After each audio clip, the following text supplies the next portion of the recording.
rains are gone and baseball is ready to be played on this, the final weekend of the season in Philadelphia for 2015. It's game 1 of 2, the Phillies and the Marlins at Citizens Bank Park. And here's a look at the season series between the Phils and the Fish. A relatively even series through 16 games. Give the nod to the power to the Phillies as well as the bullpen. Phillies with 9 wins, the Marlins with 7. Hi, everyone, and welcome to Phillies Baseball alongside Matt Stairs. I'm Greg Murphy in for Tom McCarthy this weekend, and, well, they're getting set for the final homestand of the year, the final 3 games of the season, and they'll take on those Miami Marlins thanks to the rain to today. And we won't see Andres Blanco in game number 1, but he has been Mr. Everything for the Phillies this year. So chances are, at some point today, we will see Whitey. Well, what a great signing. Going into spring training, you weren't sure what you were going to get out of him, but all he has been is consistent the whole year. He goes up there late in the innings. Last couple of games, after having the birth of a child, comes in, it's a pinch hit double to left field versus the Mets. I talked to Whitey about what's your approach when you want to hit. He goes, I want to see a fastball, I want to see a strike, and I'm going to swing hard. And that's what you want out of a pinch hitter and a role player. He comes off the bench knowing that his object is to hit the ball hard and have a good at-bat whenever he is called upon. Look at the numbers that he has had this year. High of everything. 103 games he's played. Previous high in his career was 68 games. 7 home runs. But what I like about the 293 average, it's consistent when he comes in and plays from the 7th inning to the 9th inning on. That is when he's hitting 293 as well. He has been said by his manager, Pete Mackanin, to be the best utility player that he has ever gotten a chance to coach. That is certainly high praise for a guy who's been in the game for close to 50 years. So that's Andres Blanco. Here are the pitchers today for the Phils in game number 1. It'll be Aaron Harang making his 29th start of the season, looking for win number 7, and Tom Kohler looking for win 12 for the Marlins.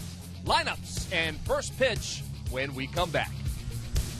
Phillies baseball is brought to you by Citizens Bank. One deposit checking. Keeping things simple is helping you bank better. By Xfinity, the official entertainment provider of the Philadelphia Phillies. By Toyota. Where will Toyota take you? Visit buyatoyota.com today to find out. Toyota, let's go places. By Coca-Cola, the official soft drink of the Philadelphia Phillies. And by Independence Blue Cross. Live fearless. Learn more at ibx.com.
Here at Citizens Bank Park, the final 3 games of the season for both these teams.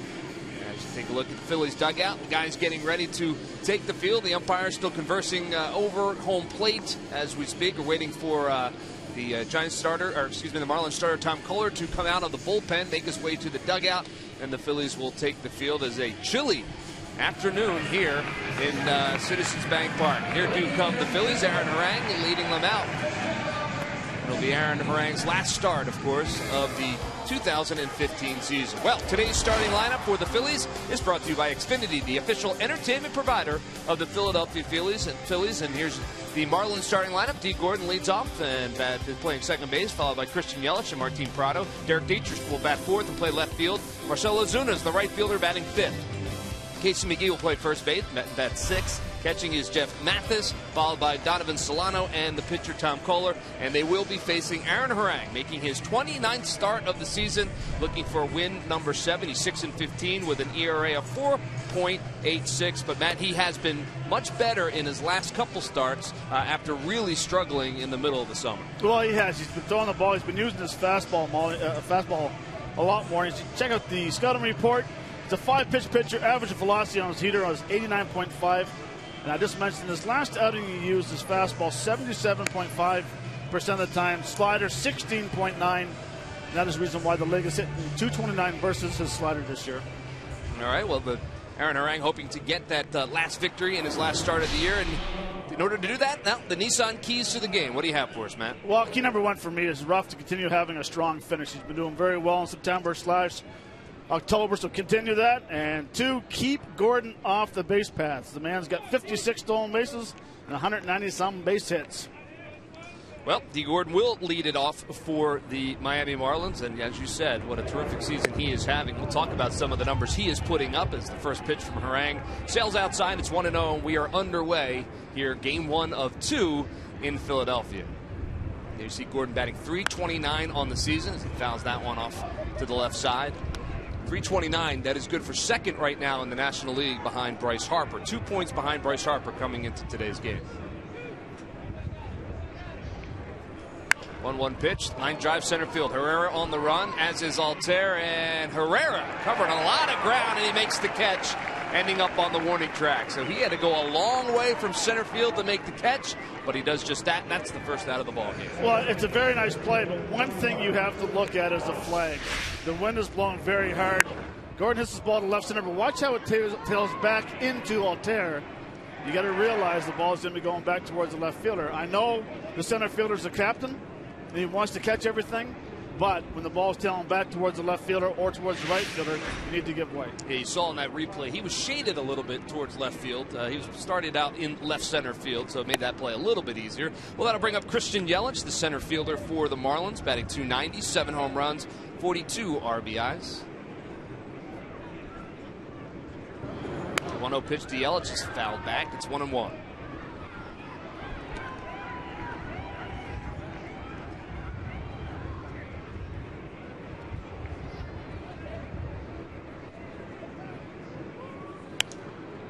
Fouled off as well. It is 1-2 to Christian Yelich. He's played very well for the Marlins since coming back from injury. He had that knee injury earlier in the season that cost him a good part of the middle part of the season. But he has been back and he's been very good, which, not surprisingly, has allowed the Marlins to play much better baseball of late. Yeah, he's a very good player. I always liked his swing. He's got a lot of thunder, very good eye, and he's got a very good bat speed.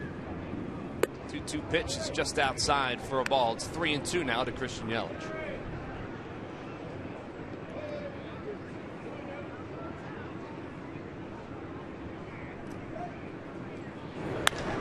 Ground ball up the middle. Hard to his right is Darnell Sweeney. Quick throw to first, but the throw is offline, and that's going to hit off the front of the camera well. And safe at first will be Christian Yelich. Sweeney had to go hard to his right to get that ball. Made a nice play, but couldn't complete the throw. That'll be a base hit. Well, during the 2015 season, Turkey Hill, the official ice cream of the Phillies, will contribute $100 for each Phillies victory and 5 cents for each carton of Phillies Grand Slam ice cream sold to support the Phillies youth baseball and softball programs. So Yelich is a 1-out base runner. That'll bring up Martin Prado.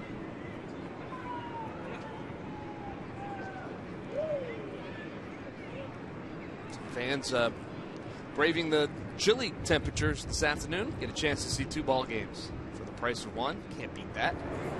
First pitch to Prado is over for a strike. Chilly. This is perfect baseball weather. says the Canadian. Wind's blowing to left center. Swing hard, swing late. The ball will jump off your bat, going to left field. Might see a couple leave the park this afternoon for sure. 0-1 pitch. Line drive, foul. 0-2 now to Martin Prado. Prado has really hurt the Phillies in 2015. Batting .362, driving in some runs. Seemed like every time the Marlins needed a big hit, Prado was there to deliver it. The 0-2 pitch. Called, third strike, and Prado knew it. I thought it was a strike. I was waiting for Joe West to confirm it for a strikeout for Aaron Harang, and that's the second out here in the top of the first. Well, it's a little huge, knee buckler. Yeah, it's a 12-6 curveball. We talked about Eichhoff's curveball the other day. Well, this is what you call a knee buckler as well. Low. Whoop. I'm going to stand back. It's going to come up high. Next thing you know, it drops over the middle of the plate.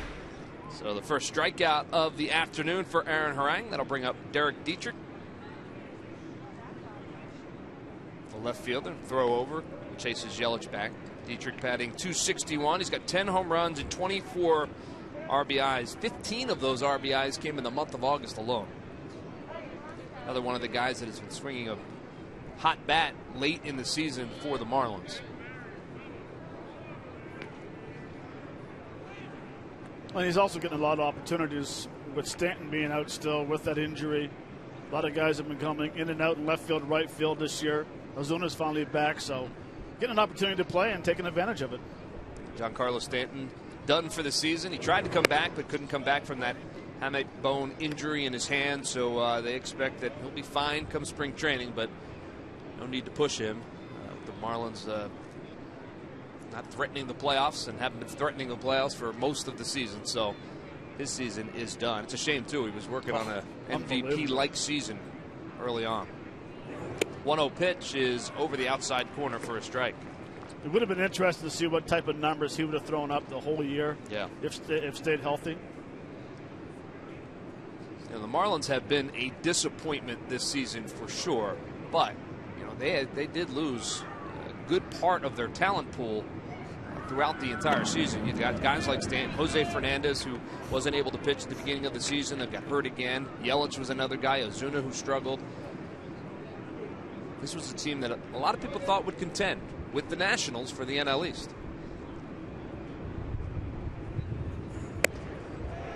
Swings through that 1-1 pitch. It's 1-2.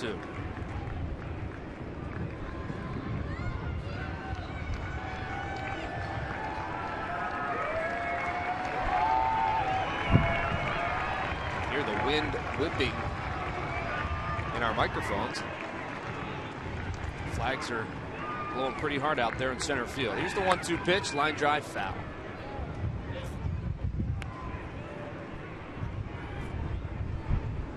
Take a look at the Marlins. You know, they got off to a slow start in April, and then May really hurt them. Their team ERA at 4.12. Things got a little bit better. In July, they struggled a bit too. But look at September. I mean, when they had most of their team back, this is a team that went 16-10 in the month of September. So they're probably not as far away as people think in terms of getting back into it next season, as that one slices fouls. Remains 1-2 with 2 outs here in the top of the first. And you got to remember, too, Dan Herron, Matt Latos are gone. They traded a lot of players away, and they still had a very good month. And I agree with you, Murph. They're not very far away. They have some very good talent. They just need some help in the starting rotation, and they need to strengthen their bullpen. Well, Harang has his sign from the stretch. The 1-2 pitch. Line drive right back at Harang. And he picks it off the one hop, throws it over to first, and 1-3 goes to put out for the final out of the inning. So the Marlins get a base runner but can't do anything with it. And we are through 1/2 inning here at Citizens Bank Park. No score.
for Marlins and Phillies.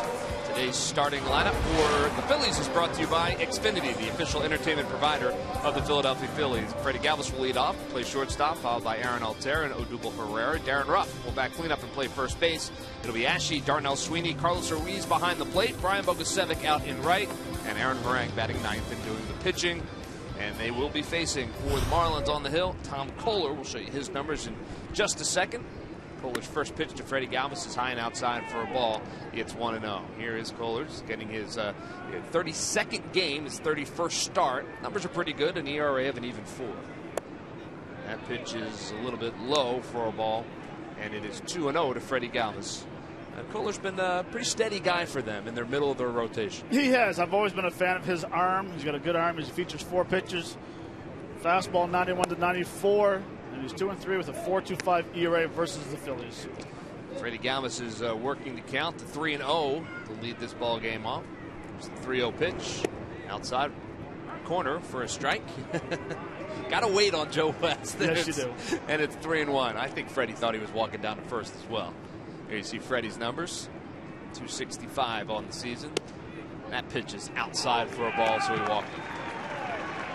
So Freddie Galvis is a leadoff base runner, and that'll bring up Aaron Altair. That is not the way Tom Koehler wanted to start. No, but I like the fact that Freddie Galvis took the 3-1 pitch, had no intentions of swinging at it. Good leadoff hitters, no, 3-1, 3-2. Pretty good chance you're getting the exact same pitch. So good at bat, leading off the walk. So Altair steps in. He's batting .250. His 5 home runs and 18 RBIs. That one is over for a strike. It's 0-1.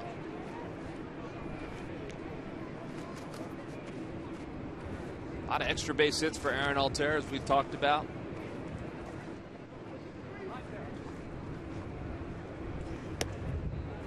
It's a bit high for a ball. It's 1-1 to Altair. Pretty good chance he's going to be the biggest second hitter in the league for a while. He's a big boy. He's a big young man hitting 2. I like him there, though. He hits the ball to gap. 1-1 pitch. Check swing. Nope. Did he go? No. Says Stu Sherwarder down there at first base. So the count is 2-1 to Aaron Altair. It'll be interesting to see where he, assuming he starts with the team next year, which I think is a pretty good assumption. It'll be interesting to see where he falls in the lineup, because he's kind of been in a couple of different spots since being called up. 2-1 pitch. Inside for a ball. It's 3-1. Well, today's Lucky McDonald's Phillies home run jackpot contestant is Dottie Speaker from Waxhaw, Pennsylvania. If the Phillies hit a home run in the game, Dottie will win $100. 3-1 pitch. Swung on, popped up. Shallow right field. Ozuna coming in and makes the catch. Freddie Galvis gets back to first, and that's the first out of the inning. D. Gordon cannot believe that ball came back that far back towards the infield. Well, you mentioned the wind blowing right to left, but now it's kind of blowing in from the right side. And you're right. That one got up in the. It looked like someone pulled the parachute on it. Well, if D. Gordon goes back, all he has to do is go back probably 5 or 6 steps, and that's his ball. Well, that'll bring up Odubel Herrera. Herrera, 290, 8 home runs, 40 RBIs for the rookie.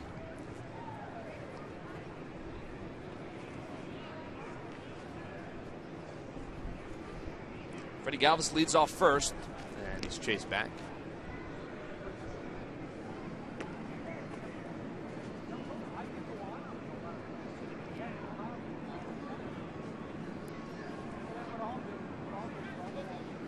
Odubel had been struggling over the past couple of weeks, but he's kind of found his swing again on this homestand. He's 5 for 12 in the first 3 games on this homestand, as that one's over for a strike.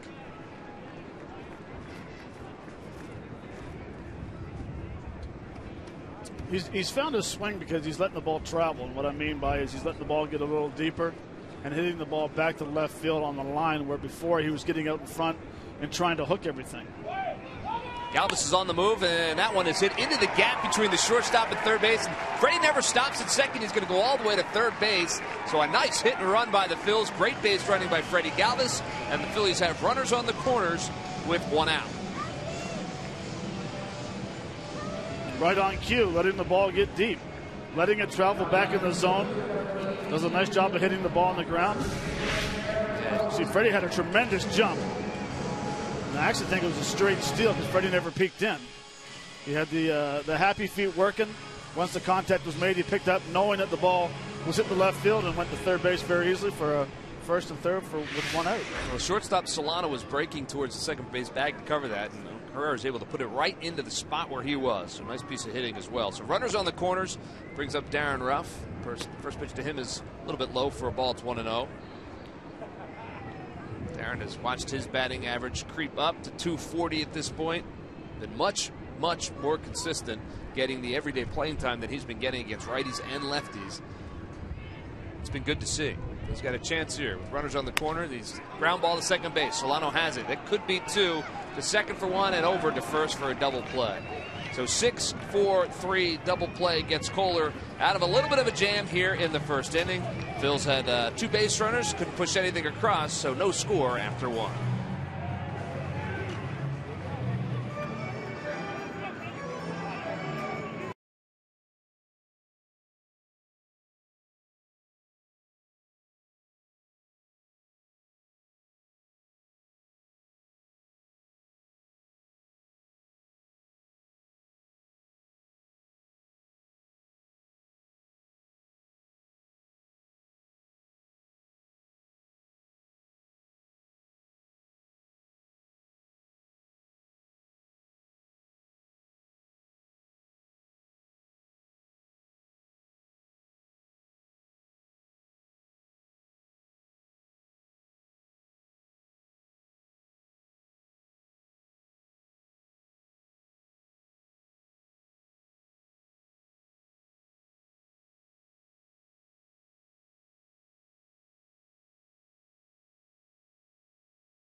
Organization in the community, as well as perform duties on the field. The requirements include having to be a good softball player, over 18 years old, and applications are due by October 4th to ballgirls@phillies.com or ballgirl applicant, 1 Citizens Bank Way, Philadelphia, PA 19148. Get those applications in now before the end of the season if you want to be a Phillies ball girl. Quickly, Marcell Ozuna down 0-2 to Aaron Harang. Here as we start off the second. We have two pitches outside for a ball. It's 1-2. Ball girls today down the first base line is Aaron. Third base line is Leslie. They do a great job, and they certainly stay busy. The Phillies have them do an awful lot of good stuff in the community, in addition to being part of the ball games at night. So if you meet those qualifications, got to go for it. Here's the 2-2 pitch, and is lifted into right field. Bogusevic over towards the corner and makes the catch. It just drifted and drifted, but Bogusevic stays with it, and that's the first out of the inning. Well, we have Freddie Galvis playing shortstop today. Darnell Sweeney over at second base. We've seen Galvis in a couple of different spots, Leslie, and, well, you know, it's been trial and error for him and trying to be more versatile, is it not? Yeah, and more versatile mostly because they've asked that of him, but he's trying to wrap his head around the idea that he doesn't have to wrap his head around the idea that he wants to win. He said that's the goal, and he'll play wherever he needs to. But around the idea that, you know, he can play second base as well. And it really started in the minor leagues. He said he's played shortstop since shortstop since he was 10 years old. And so when he got to the minors, they asked him to play some second base, and he said he still thought of himself as a shortstop. Then last year when he filled in for Chase, same thing, and he still feels that way. So no matter how much time he'll spend at second base, he always wants to keep the mindset that he's a shortstop because he feels like it makes it easier to play other positions. He said if he settled in at second base and thought of himself as a second baseman, it would make it more difficult for him to go back to short when called upon. So that's how he sort of wraps his head around it. 2-1 pitch is fouled off. You know, that makes a lot of sense. Being a former shortstop yourself, Matt Stairs, obviously it's the toughest position in the infield. And if you can play shortstop, fair to say you can play virtually anywhere else in the infield? Absolutely.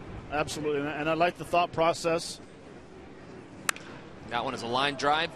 Right field, Bogusevic going back, and that one's going to one-hop the wall. Rounding first is Casey McGee. He's going to cruise into second with a stand-up double. And that's the second hit of the ball game for the Marlins. You know, Freddie giggled a little when I said, you know, does ego have something to do with it too? Because, of course, we all grow up knowing that they put the best player at shortstop. And, you know, he laughed and said, yeah, mentally you have to wrap your head around it. Well, I think you need to say that you are the starting shortstop if you're asked to go somewhere else. And it was a great point by him of saying he has to keep his mindset of being the shortstop of the future. If he gets put somewhere else, it's very easy for him to move back to shortstop because there's no doubt in his mind. And that's the key, is to have the confidence. Fouled back by Jeff Mathis. 0-1 to him. And we all know that Freddie has tremendous confidence at shortstop. He's a very confident player. I'm just now realizing why I never played shortstop. The best player played there. Okay, I get it now. All right.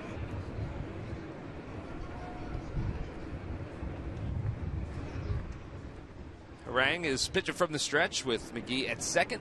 Here's the 0-1 pitch to Mathis, and that's inside and low for a ball. It's 1-1. So the last two baseballs that have been hit down the right field corner have carried unbelievable. Yeah. It's got to be swirling down on the field. And we look at there and we see the flags blowing hard, right center to left. But there has to be like a breeze going out down low. Down low, because when we saw Altera's fly ball out in right field, that ballooned and kind of came back towards the infield. So I think it has a lot has to do with the height of the ball being hit. Yeah, and I do think Ozuna and McGee hit him pretty hard too on the line. But well, it's 3-1 now to Jeff Mathis with the runner at second base. That may prove to be cumbersome today with the wind.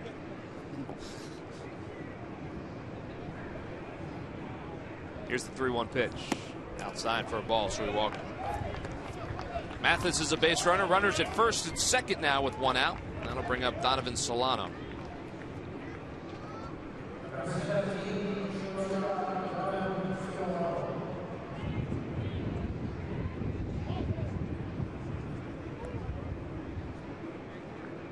See, Solano's batting 188 since being recalled from New Orleans.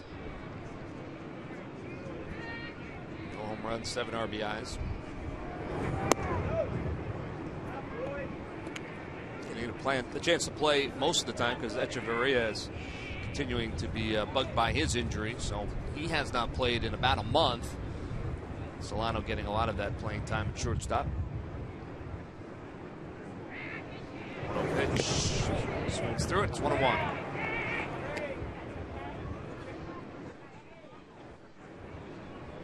Chooch caught that ball like he was crossed up a little bit. Well, I think it did foul off Solano's bat, so it may have changed directions a hair that did that. Here's the 1-1 pitch. Swings through that one. It's 1-2. Good pitch by Aaron Harang. The out-of-town scoreboard brought to you by Toyota. Nationals on top of the Mets, and that's a final game 1. Bryce Harper, 42nd home run of the season.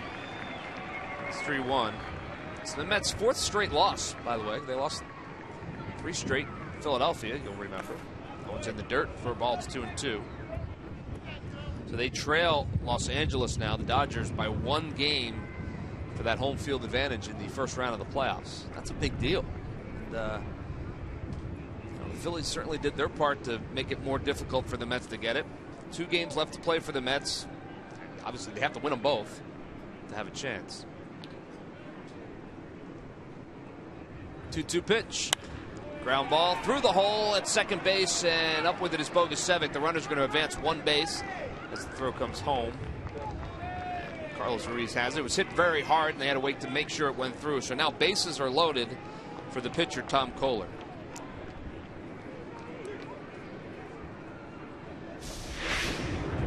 AC Casey McGee, not exactly the speediest of runners as well, so Bogusevic was on that quickly. No, the funny thing was that Lenny Harris, as soon as that ball was hitting and went through the infield, he had his hands up stopping him right away. Know thyself. No, yeah. Know thy runner. All time right there, Lenny Harris. So Kohler is the batter, trying to help himself. He takes that first one inside, a little bit high for a ball. It's 1-0 to Tom Kohler. Bases loaded, McGee doubled, and then Mathis singled, Solano singled.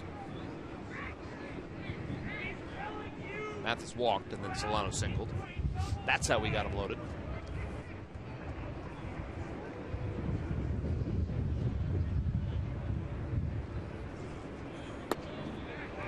Big swing and a miss. It's 1-1 to Tom Kohler. Played his college ball at Stony Brook University. Was drafted by the Marlins back in 2008. He's got a hit this season, an RBI. Let's hope he doesn't get his second one right here. Swings through that. I should say it's 6 hits. Yeah, 6 for 48. He's batting 125. Misses that one, though. It's 1-2 now to Tom Kohler. Top of the order. Waits on deck. D. Gordon.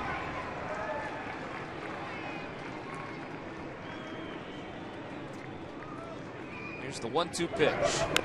Ground ball back to Harang. He boots it, and everybody's going to be safe, and a run's going to score. I'm not sure what happened there to Harang. It looked like he peeked up to see if Carlos was covering home plate before he grabbed the ball, and boy, oh boy, everybody's safe. That's exactly what he wanted from that at-bat, and yet the Marlins score a run. Take another look. It's a nice curveball. Hits it off the end of the bat. Oh. He just didn't bend down far enough to get the ball. So that'll be a fielder's choice, an error on the pitcher. No RBI for Kohler. He just didn't go down far enough to get it. That was a perfect result from the at-bat, and yet the Marlins are able to score the first run of the game. So that brings up D. Gordon at the top of the order. Bases loaded, still 1 out. That is outside for a ball. Boy, oh boy, you really hope that the Marlins don't take advantage of that. But a tough situation right now for the Phillies.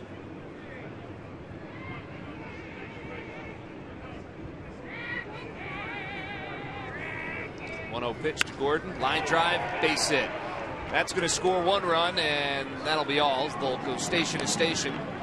Altair had it quickly and got it back in. They had to wait for that to fall, but another hit for D. Gordon, another run for the Marlins.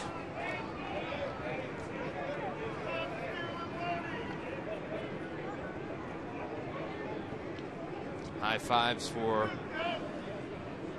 Jeff Mathis. Scores here for the Marlins. It's 2-0 now. Marlins. Bases still loaded and 1 out here in the top of the second. Christian Yelich, who singled in his first at bat, will step in.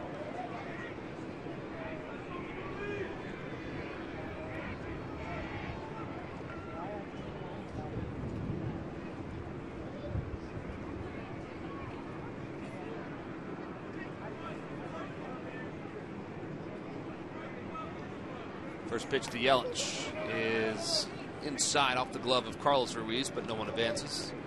1-0 to Yelich.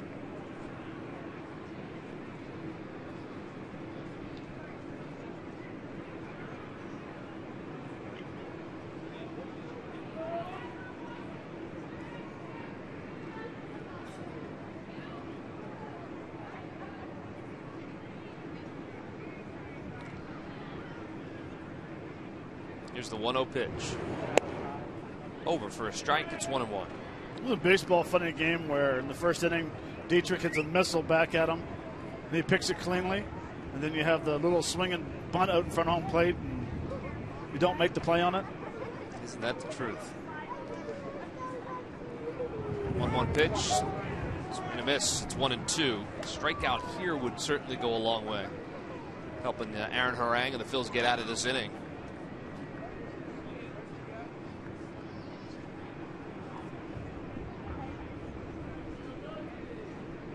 Harang has his sign. Here's the 1-2 pitch. Line drive, slicing foul, and out of play.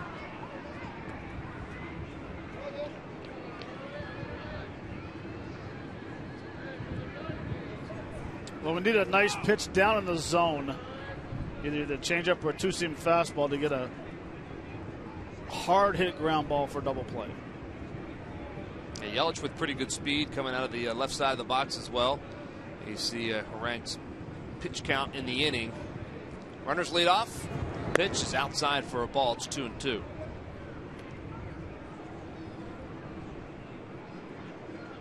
So it's going to have to be a hard hit ground ball right at one of the infielders.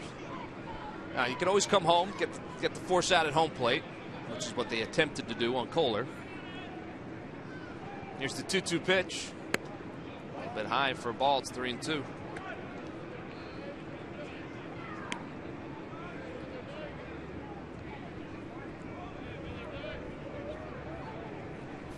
There we are. Hey guys. Hey, you wear great looking hats like that, you're going to get yourself on television. Here's the 3-2 pitch. Line drive center field. Herrera on the run, but he's not going to get there. It falls in for a base hit and skips past him. One run is going to score, and that'll be it. Again, station to station, as Kohler got a late start from second to third, so he is safe at third base, but he didn't read that one particularly well, so just one run would score. But they keep the train going. Another base hit in the inning. And that's going to bring Bob McClure out to the hill to have a conversation with Aaron Harang. Hey, this is the ball here. It's a pretty good job of hitting the ball to left field. The ball catches up. You know, with that spin, it catches up, goes back away from him. And luckily that we had Kohler on second base that didn't read it well, like you said, Murph. Yeah. Yeah, any other position player, I think, probably scores on that. But Kohler was being extra careful to make sure that that ball fell in front of Herrera. Man, what spin on that ball. You saw it. You know, it took a right turn to skip past Herrera. Luckily, he's got his glove on that. Which is interesting because it's an inside-out swing from a left-hander. So you think when it would land, it would shoot left. That kicked back right. It's like one of your golf shots. The way you can play that spin on the golf ball. In other words, you can't explain what happened there. No doubt. Well, the bases remain loaded. And Martin Prado is the batter. First pitch to him is outside for a ball. Prado, you saw 308 career lifetime hitter with bases loaded. Best time to hit. I guess so. Going to see something, right? Here's the 1-0 pitch.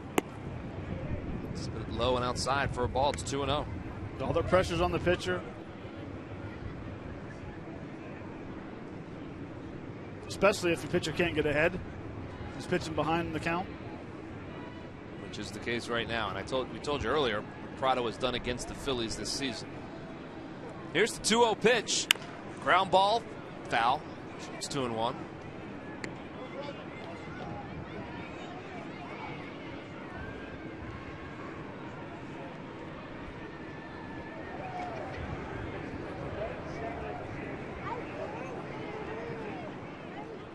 Kohler's at third, Gordon's at second, Yelich at first. 2-1 pitch, swing and a miss. It's 2-2. Nice pitch by Aaron Harang. Derek Dietrich waits on deck.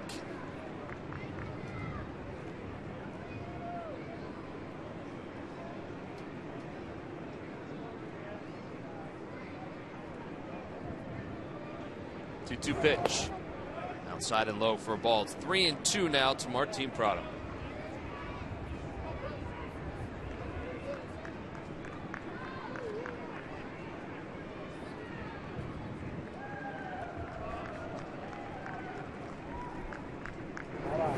Two pitch is fouled back, and we'll do it again. Hey, Tuesday night, don't miss the debut of Sixers first-round pick Jahlil Okafor. Watch the 76ers tip off against the Wizards in preseason action. Total coverage starts Tuesday night at 7 on Comcast Sportsnet. Everybody wants to see Okafor. Bases are loaded here. Here's the 3-2 pitch. Fouled it back.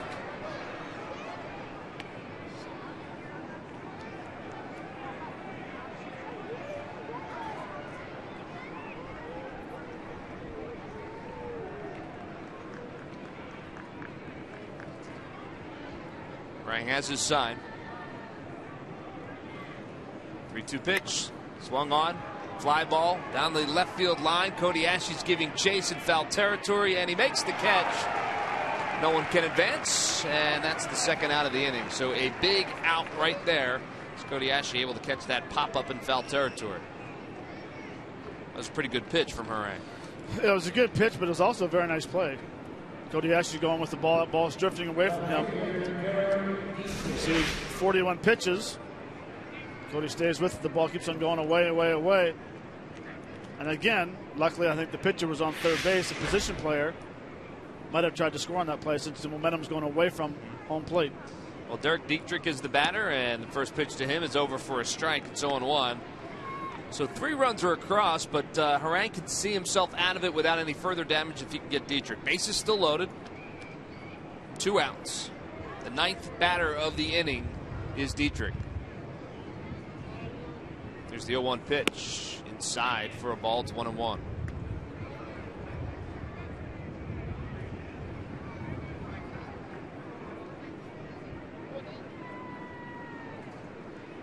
Four hits in the inning for the Marlins, a walk as well. Inside for a ball, 2-1.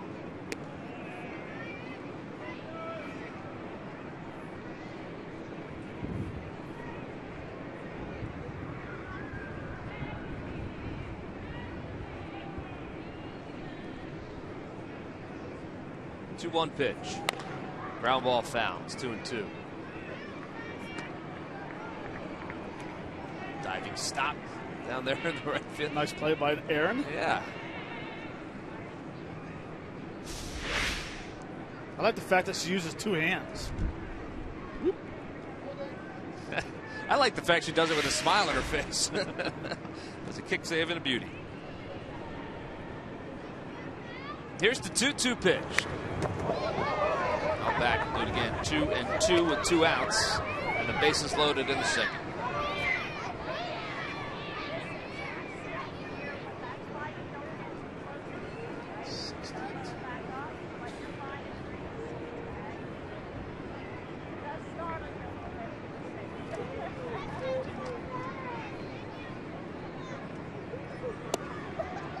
Just outside for a ball. It is 3-2 now. Full count to Derek Dietrich. Phillies have some bullpen action. It's Ken Roberts up, starting to loosen up. Harang with the sign. Here's the 3-2 pitch. Over for a called third strike. Joe West saying yes indeed. Derek Dietrich didn't like it.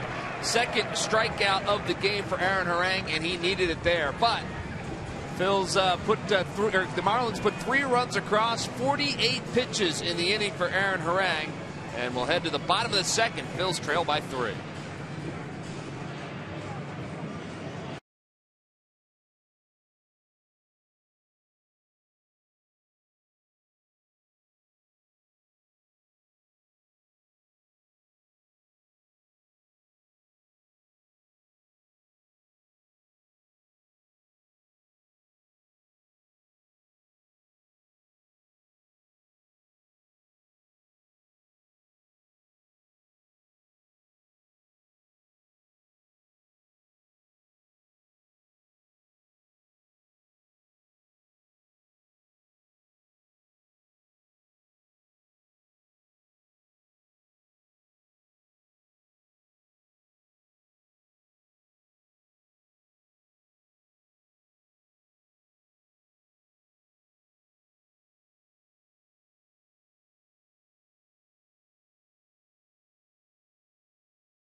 just a reminder that Sunday at 3 p.m. against the Marlins is Fan Appreciation Day. There'll be a 2016 schedule magnet given away to all fans. And there'll be plenty of other prizes and surprises. So go to Phillies.com now to get your tickets. See you there. I didn't see Ryan there either. Well done, Ryan. That might be the first time I've never seen me sitting here. I'll tell you what, our crew has been doing that all week, helping us out with the promos and some of the reads, and man, they are excellent. Unbelievable. Excellent job. And as Ryan said, tomorrow is Fan Appreciation Day. Prizes and surprises all over Citizens Bank Park. Of course, the schedule magnet, the 2016 schedule magnet, given out to all fans as well. So come on out tomorrow, Sunday, final game of the season, Phillies and Marlins, Fan Appreciation Day. And some young folks getting a chance to see 2 games today. As long as you dressed appropriately, all things are good. Although I think we saw a group of 9 or 10 young men who weren't dressed completely appropriately. Cody Ashley will be the first batter here in the top of the second. Ashley batting .245 this season. First pitch to him is over the outside corner for a strike. It's 0-1. 12 home runs, 36 RBIs for Cody Ashley.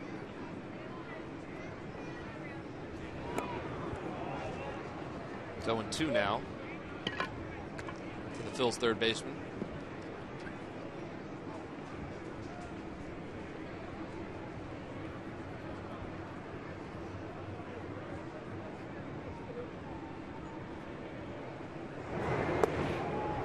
Outside and low for a ball. It's 1-2. We see Darnell Sweeney waiting on deck.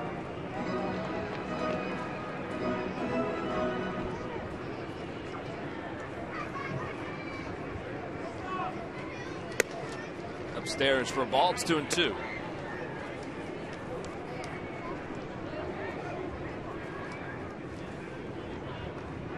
It'll be Darnell Sweeney, then Carlos Ruiz. 5-6-7 for the Phils. 2-2 pitch. Grounded foul at the plate. Remains 2-2.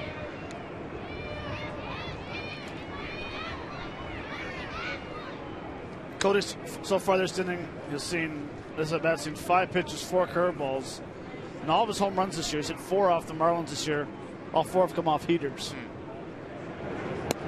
Well, that is a heater on the inside corner, called third strike. So Cody Ashley may be looking for the curveball there. Gets the fastball, and he is down on strikes for the first out. It's now time for you to tweet your strongest fan photo. Use the hashtag PhillyPhoto, DataStrongFan, and you just might see yourself in an upcoming broadcast. It's all brought to you by T-Mobile. So Ashley's the first strikeout victim of the afternoon for Tom Kohler. That'll bring up Darnell Sweeney. Sweeney batting .141. It's outside for a ball. Just .130 since being called up to the big leagues, part of the Chase Utley trade, of course. So he's batting .130 from the left-hand side, left-handed batter. He's ahead in the count 2-0. Seen some flashes out of Sweeney, both some power and some defense, but consistently we haven't seen it yet. No, and I still like his swing despite hitting $141. I still think he has some pretty good thunder in that bat. I like his approach. He just has to get quiet as a hitter. Takes that one inside for a ball. So it's 3-1 to Darnell Sweeney.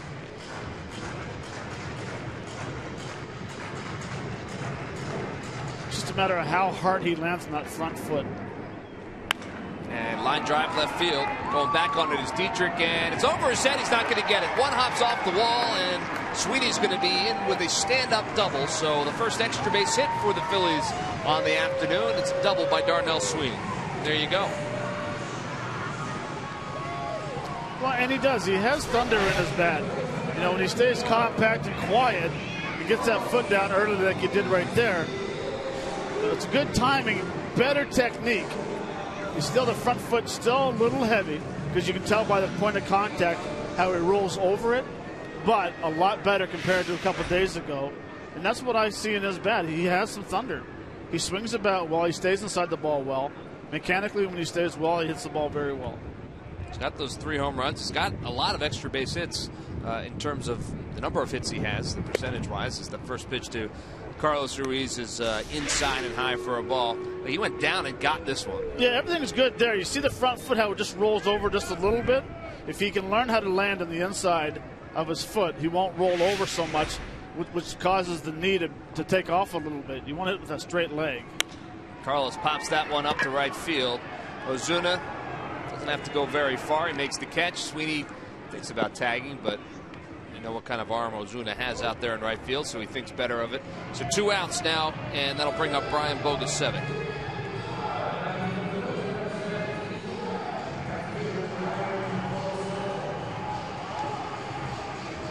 Bogusevic batting .259. Just the 1 home run, 4 RBIs for him. He's got some decent numbers off of Kohler, though. Limited action. He's 2 for 5 off of Tom Kohler in his career. He also has a home run off of him. See if he can do some damage here in the 8-hole for the Phillies. Sweeney leads off second. First pitch to Bogusevic is over for a strike.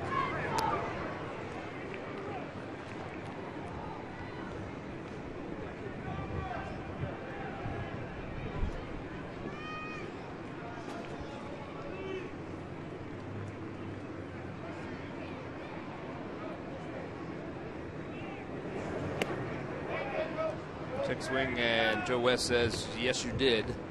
So, called strike there. It's 0-2 now to Brian Bogusevic. Joe West, the veteran umpire he is, any close check swing or any close pitch will be called a strike today. And the pitchers like Joe West. Yes, they do. Hitters, not so much. 0-2 pitch. It's breaking ball outside for a ball. It's 1-2. As a person. Tremendous guy. Yeah. Tremendous. So much so when you're up to bat and he's widening the plate by an inch on either side. Then it becomes troublesome.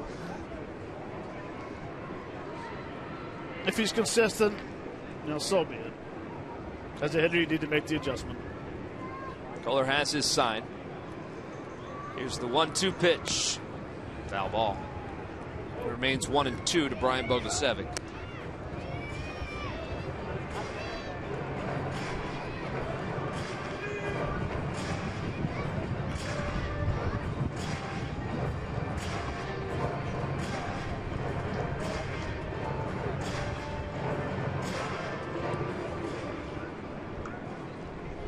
Bogusevic back in there from the left side. Kohler from the stretch. Sweeney leads off second.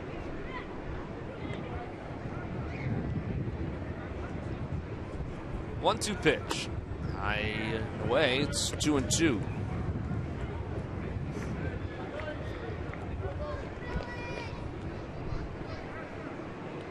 Aaron Harang is out on the on-deck circle.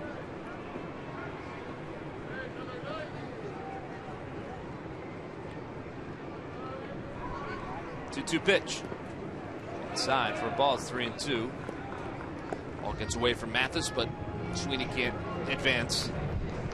So it's a full count now to Bogusevic. We think they'll be relatively careful with him at this point, right? Well, you would think, but well, they have a 3-run lead. It's early in the game. You just never know. That's why hitting in the 8-hole spot, to me, is the hardest spot to hit. Biggest thing now, you start thinking, okay, he's been steady diet of off-speed pitches, but I can't get beat with a fastball. Now what? Now what? Yeah. Here's the 3-2 pitch. Swing and a miss, and he got it. So the second strikeout in the inning and the second strikeout of the game for Tom Kohler.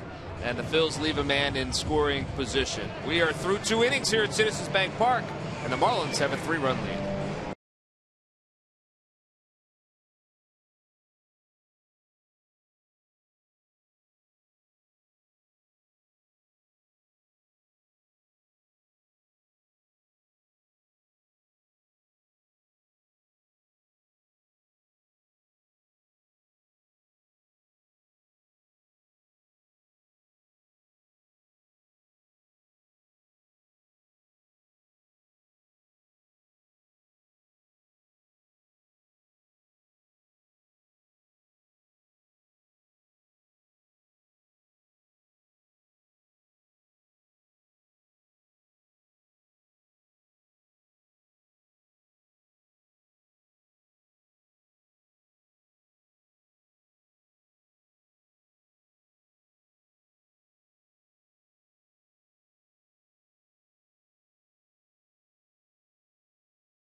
for all the information, and please submit your answer on the subject line. Matt, the question is, which two players are tied for the longest all-time hitting streaks by a second baseman? That answer will be revealed later in the game. Give you some time to think about that one. Couple days. You need a couple days. We'll give you a couple days.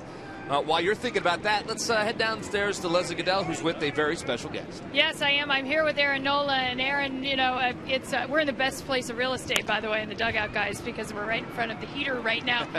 You've wrapped up your season, and have you had your exit interview with Pete? And if so, what did he talk about you wanting to work on in the off season? What would you like to work on?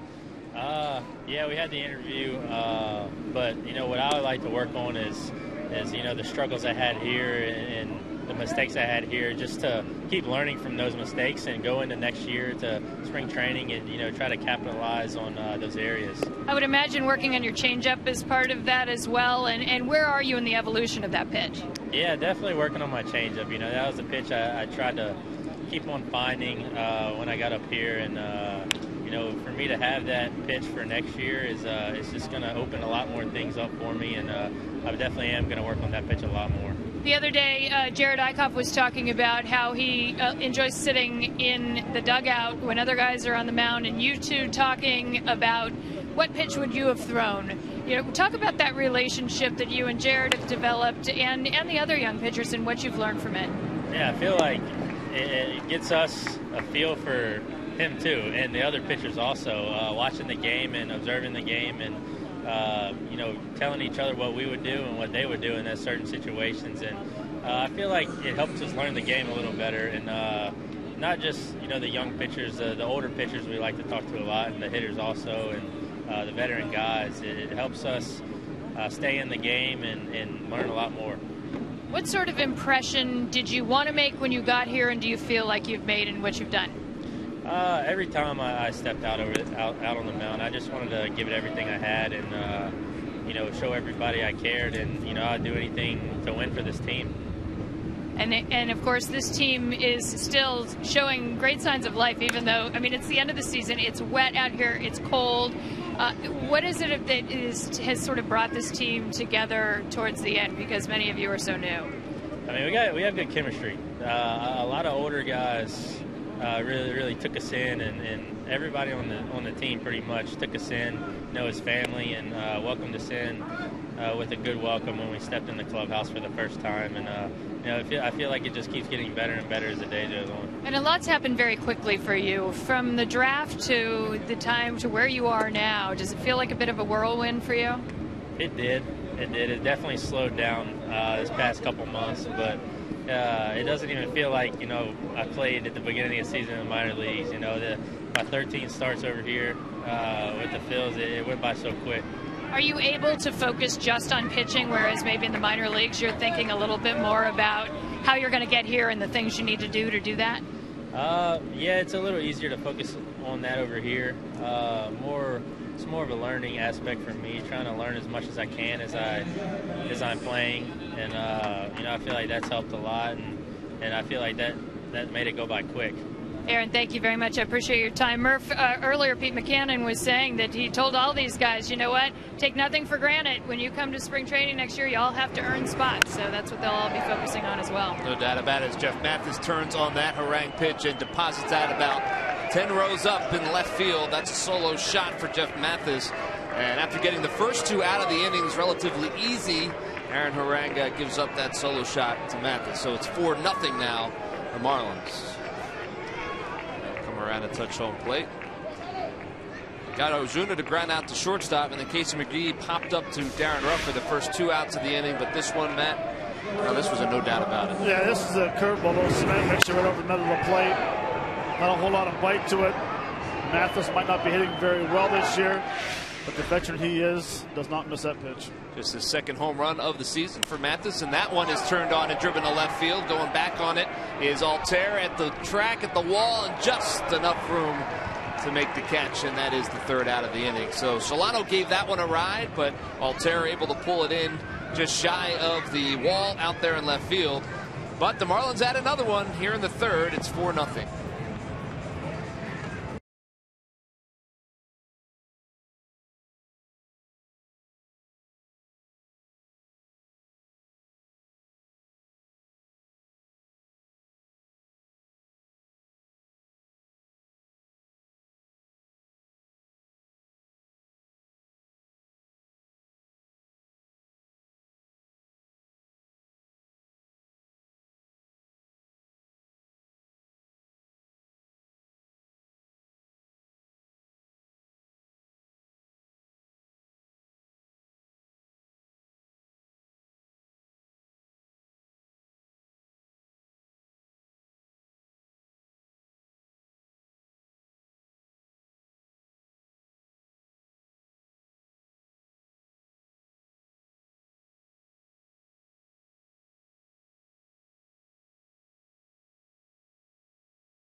is all we do. Call 1-800-JEFF now or visit jefferson.edu.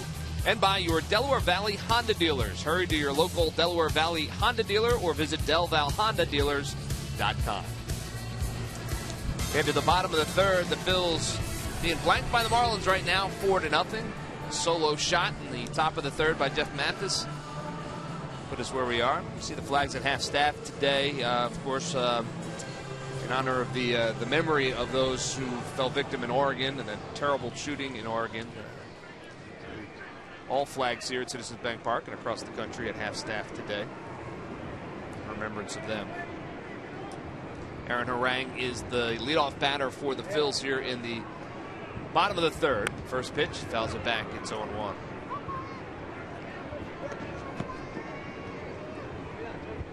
I wish everyone could see Matt right now as he tries desperately to think of the answer to the Jeep Stump the Fan.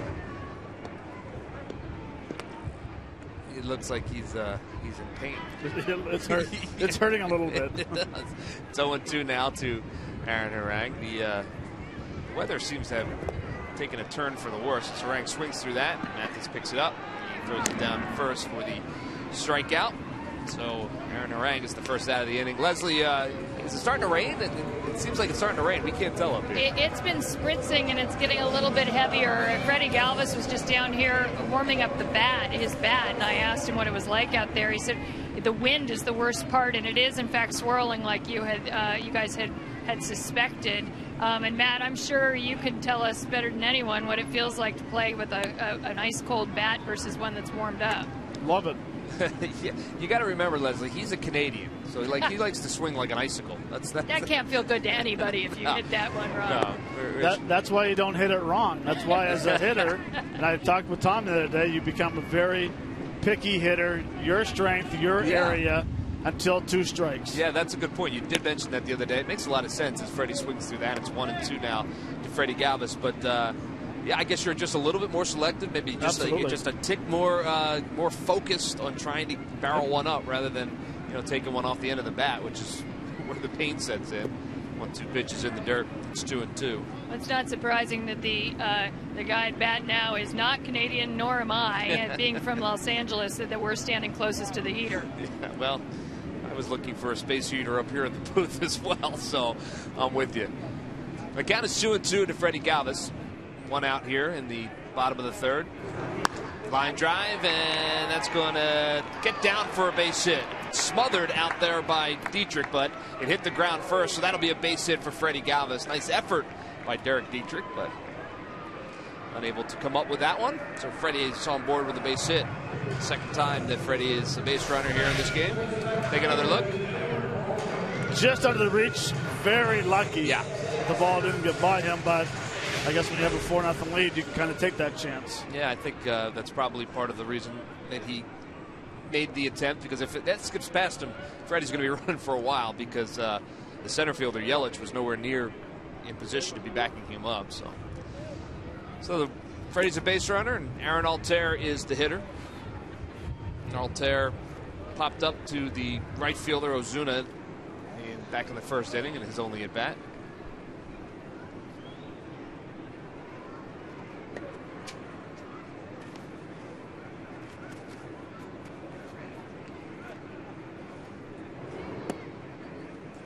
Outside for a ball. It's 2-0.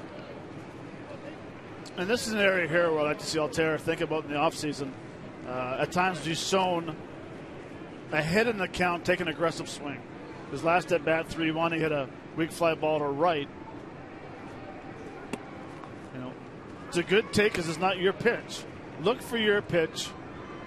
We've seen the power in his swing, and I don't care if it's left center or right center. Stay on your game plan. Swing at your pitch. Allow that ball to go away for a 2-1 strike. Now all of a sudden, look, now you're back in a hitter's count, 3-1. Same thing. Your strength, look for it. Put a good swing on it. There's nothing worse for a guy with power to get a 3-1, takes a weak swing and hits a weak fly ball to right field. Gets himself out. Yeah. Well, the count is 3-1 with one out to Aaron Altair. Freddie Galvis off and running at first.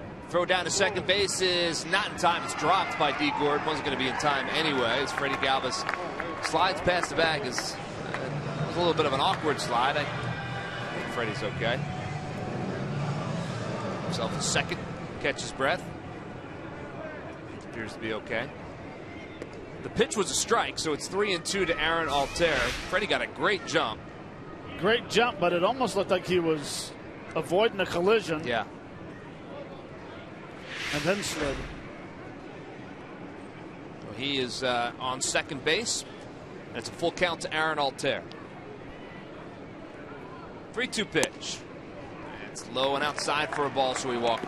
So 2 base runners now with 1 out here in the 3rd inning. Most popular way to follow the action of Phillies baseball is with MLB.com at bat, the #1 app for live baseball. You can enjoy live look-ins, highlights, replay reviews, scores, StatCast, live radio broadcasts, and much, much more. Get the MLB.com at bat app right now. So Tom Kohler in a little bit of a jam here in the 3rd inning. Bottom of the 3rd. Runners at first and second with 1 out. And Odubel Herrera will be the batter. He singled in his first at bat. 6 for 13 on this current homestand is Herrera. He's got that average creeping back up. It's at 292. Don't know if he's going to have enough at bats to get to 300. I mean, he would have to. He'd have to go 6 for his next 6 probably. But hey, we've seen him do it before. So he fouls that one at the plate. Probably very hard to get there, considering he probably will not play the 2nd game. Well, perhaps. He might. He might. He might. Got a lefty on the mound.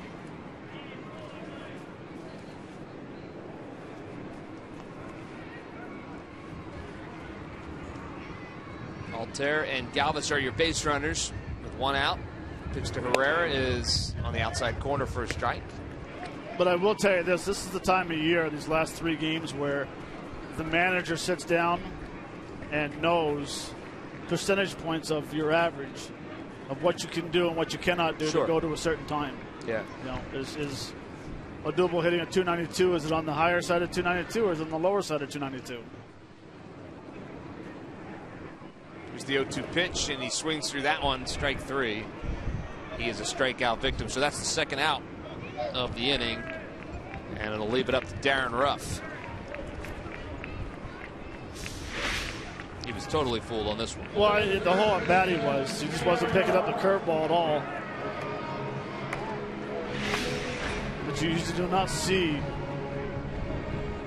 Odubel do that 3 pitches in a row. Yeah. Yeah, you know, he has shown that he can make adjustments at this level, and yes, generally he does. He certainly did not in that at bat, but he's 1 for 2 on the afternoon. So Darren Ruff steps in. He's 0 for 1, grounded into that 6-4-3 double play that ended the 1st inning when the Phillies had runners on the corners.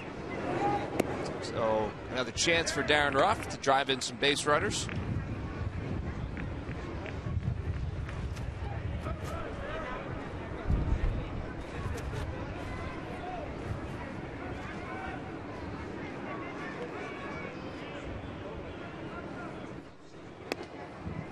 Pitch is outside for a ball. It's 2-0. You know, Leslie was talking and asked me the question about hitting. It's got to be harder for a pitcher not be able to get the grip of the baseball. Hands are cold.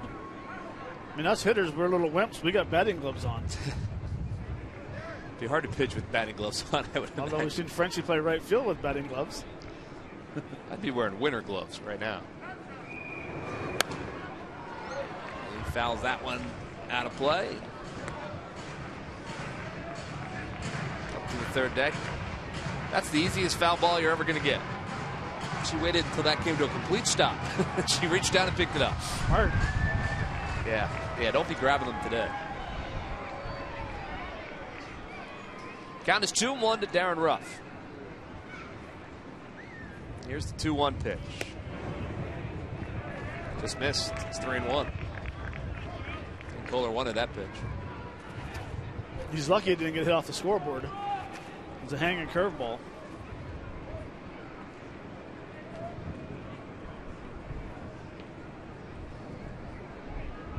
Again, 3-1, get a good pitch to hit. Yeah, flowing outside for a ball, so he walked him. So Ruff is a base runner. Bases are loaded now with 2 outs, and Cody Ashley is the batter. Take a look at our out-of-town scoreboard. While everyone keeping their eyes on these games, and how about this? Oh my! 11-10 is the finals. Angels rallied to win that. They were trailing 10-6 in that game. 5 runs in the 9th inning, and the Angels win that game. There you see where they all stand. Now that's the AL West, but really what they're gunning for is that wild card, and the Astros now just a half game ahead of the Angels for that final wild card spot in the American League. It is going to come right down to the end. If the Astros were to win tonight, the worst they could do would be tie. If they lose tonight, they go into that game tomorrow with everything on the line. First pitch to Cody Ashley is the outside corner for a strike. It's 0-1. Bases are loaded. Galvis at third. Altair at second. Darren Ruff over there at first. 2 outs. Phil's trying to get themselves on the scoreboard. 0-1 pitch. Foul ball. It's 0-2 now. Cody struck out his first at bat back in the 2nd inning.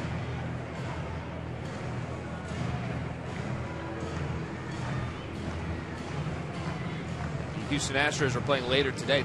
Their final 3 games against the Diamondbacks, a little bit easier than the Rangers-Angels series. So, the Angels have a little bit of a tougher road to hoe, but never know. 0-2 pitch, fouled off again. Almost in the identical spot, so it remains 0-2. Houston won last night in Arizona. Well, you don't think last night's game was a challenge? Yeah, it was a little lopsided, wasn't it? 21-5. A little lopsided. 30 hits in that game. Well, I mean, Arizona got a safety and a field goal, so out of that, 3 touchdowns for Houston. 0-2 pitch in the dirt, and it gets by Mathis, but he's able to keep it with him. They wanted to see if he swung at that. He did not, says the third base umpire, Rob Drake. Well, I would like to see a 4-pointer right here. Check to see if the check swing. Not even close. Oh, 4-pointer right here. Big grand slam. 4-4. That would be A-OK. Is that a double safety? That's exactly what it is. Here's the 1-2 pitch. Fouled again. Yeah, that may have caught a little piece of Cody Ashley. As Mathis going to go out and talk to Tom Kohler, give Cody a minute. That can't feel good on a day like today. Where'd it hit him? Oh, top of the foot. Right at the top of the foot. Oh, man. Right on the laces. That hurts me.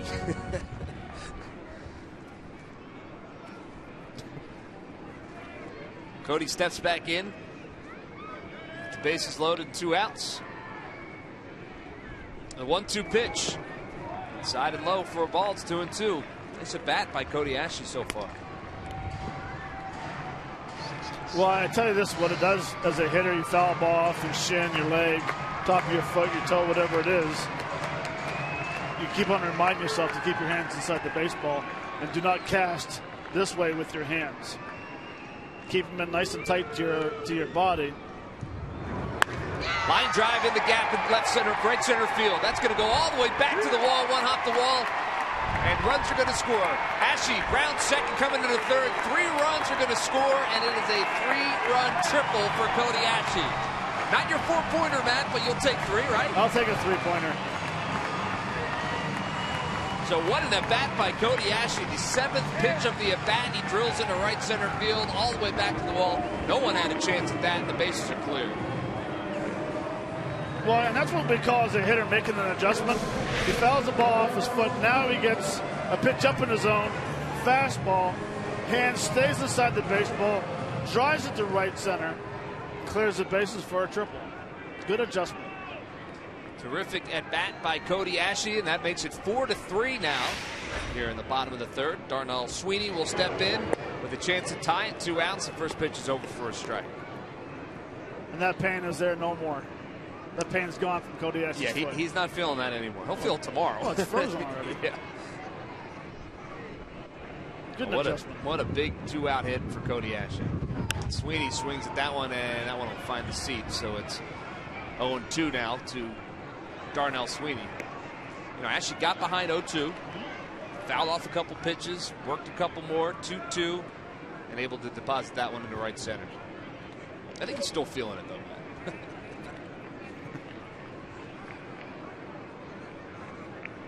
But it's worth the pain from learning to stay inside the ball. Sweeney hits that one on the ground to shortstop. It's picked by Solano and over to first. McGee makes the stretch in the final out, but the big blow comes off the bat of Cody Ashe with the bases loaded. Line drive finds the gap and finds the wall. And the Phils able to put 3 on the board here in the bottom of the third. They cut that 4-run lead down to 1. It's 4-3 as we head to the fourth.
K-Cup pods, great tasting coffee at amazing low prices, delivered free the very same day when you order by 11:30.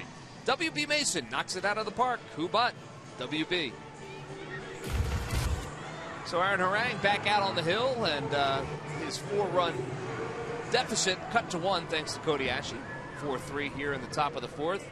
He'll face the opposing pitcher, Tom Kohler, top of the order for the Marlins. Kohler singled in his first at bat.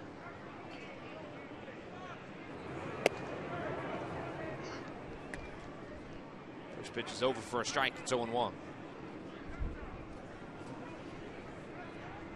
I'm sorry, yeah, he reached on an error. I should say he singled. Got on base. It was the ground ball back to the pitcher. Aaron Harang couldn't handle it with the bases loaded, so he was safe on the fielder's choice. Grounds that one at third base. Ashe up with it. 1 out.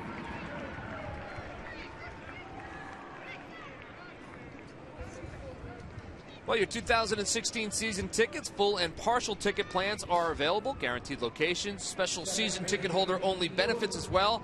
Deposits are now being accepted for new season tickets. If you want them, call 215-463-5000 or visit Phillies.com for more information. 1 out, and the top of the order, D. Gordon is the batter, and he swings at the first pitch, fouls it off.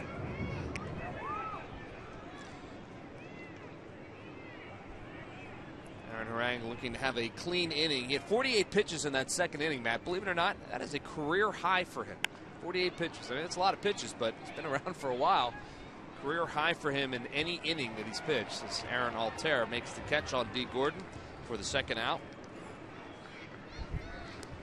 Today's game is also available in Spanish. Just use the SAP button on your television or change the language through the menu on your cable box. See. That'll bring up Christian. What are you, channeling your inner Ben Davis right there? Yelich is 2 for 2. 2 singles. Takes that one a little bit low for a ball. It's 1-0.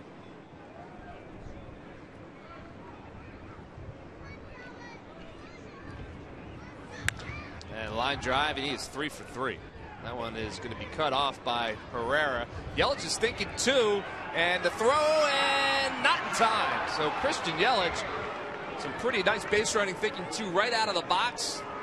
Herrera made a nice play on it, but he's able to beat out the throw at second base. So that is the 3rd hit of the afternoon for Christian Yelich. I'm not sure that Herrera could have done much more with that. Yeah, it's hard to say. I mean, maybe the throw might have been on the second base side, but you know, one of those things about Yelich, when you hit the ball hard and your outfielders are moving left or right, he's thinking 2 right out of the batter's box. Herrera does a nice job coming up. Throw just on the wrong side of the bag. So if he throws it on the second base side, it probably would have been out. But you know, good hustle by Yelich for stretching a single into a double. That brings up Martin Prado, and first pitch to Prado's over for a strike. That is the 10th 3-hit game of the season for Yelich, and we told you he missed some time this year. 10 3-hit games already. He's a good hitter. He is. He certainly is. And part of what is going to be a very talented outfield for years to come for Miami. 0-1 pitch, ground ball to the shortstop. Nice play by Freddie Galvis from his knees across the diamond, a strong throw, and he gets the out. 6-3 goes the put out on a very nice play by Freddie Galvis down there at shortstop. So the Marlins strand 1. Take another look. Flashing some glove. And from his knees, the strong throw over to Darren Ruff. And it remains 4-4.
Cheeseburger and small fry, just $2.50. McDonald's, I'm loving it. And by Chevrolet. Visit your local dealer at ChevyDealer.com. Some nice defense to end the top of the 4th. We head to the bottom of the 4th. Marlins with a 4-3 lead over the Phils. Carlos Ruiz will step to the plate, lead it off for the Phils here in the bottom of the 4th. It's a great article today on MLB.com written by Todd Zalecki about Carlos and about his thoughts on not only 2015 but 2016 for him as well. And he made it very clear to Todd that he'd like to be back. He wants to play. He thinks he can still contribute at the major league level, and says he still believes he's the #1 starting catcher. But he really hopes that he's back in Philadelphia next season. He does have a year left on his contract, and he's hoping that he can play it out here in Philadelphia. I think fans would enjoy that. Absolutely. And he certainly has a lot to offer. Count is even 1-1 to Carlos Ruiz. Ground ball, third base. Backing up on it is Prado across the diamond, and Ruiz is out. 5-3 goes to put out. First out of the inning here in the 4th, and that'll bring up Brian Bogasevic. Carlos said he'll head home. I think he said he was leaving next week, and he'll head home and relax for about a month and a half, 6 weeks, and then he'll start right back up. His workout program. And then he said he's coming back here in December. I said, why? Why are you coming back here in December? Flyers are playing. Maybe that's why. Swung on and hit well to left field. Going back on it is Dietrich at the wall at the track. And that ball is gone. Opposite field home run by Brian Bogusevic. That just kept carrying and carrying. And we are all tied up at 4.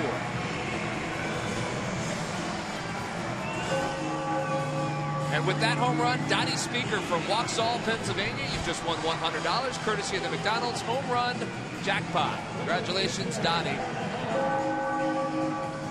And Bogusevic got that up into the wind, and it just kept going. He went down and got this one. He did. He said, I'm getting the fastball this time up, and I'm going to swing, and I'll swing hard. And I told you that the ball gets deep, elevate the left field, and that ball will go to left field. So the Phillies have erased a 4-run deficit. Now you see the contact, the point of contact, and the high finish. Yep. Aaron Harang is the batter now. So we've got a brand new ball game here in the bottom of the 4th. Harang struck out in the 3rd. It's only at bat. Inside for a ball. It's 1-2. I like the at bat by Bogusevic because his last at bat he had runners in scoring position, saw a lot of curveballs, struck out on a 3-ball, 2-strike curveball. This time gets a fastball out over the plate and absolutely crushed that ball to the left. And Harang swings through that one, so he's a strikeout victim once again. Second out of the inning. That'll bring up the top of the order and Freddie Galvis. Oh.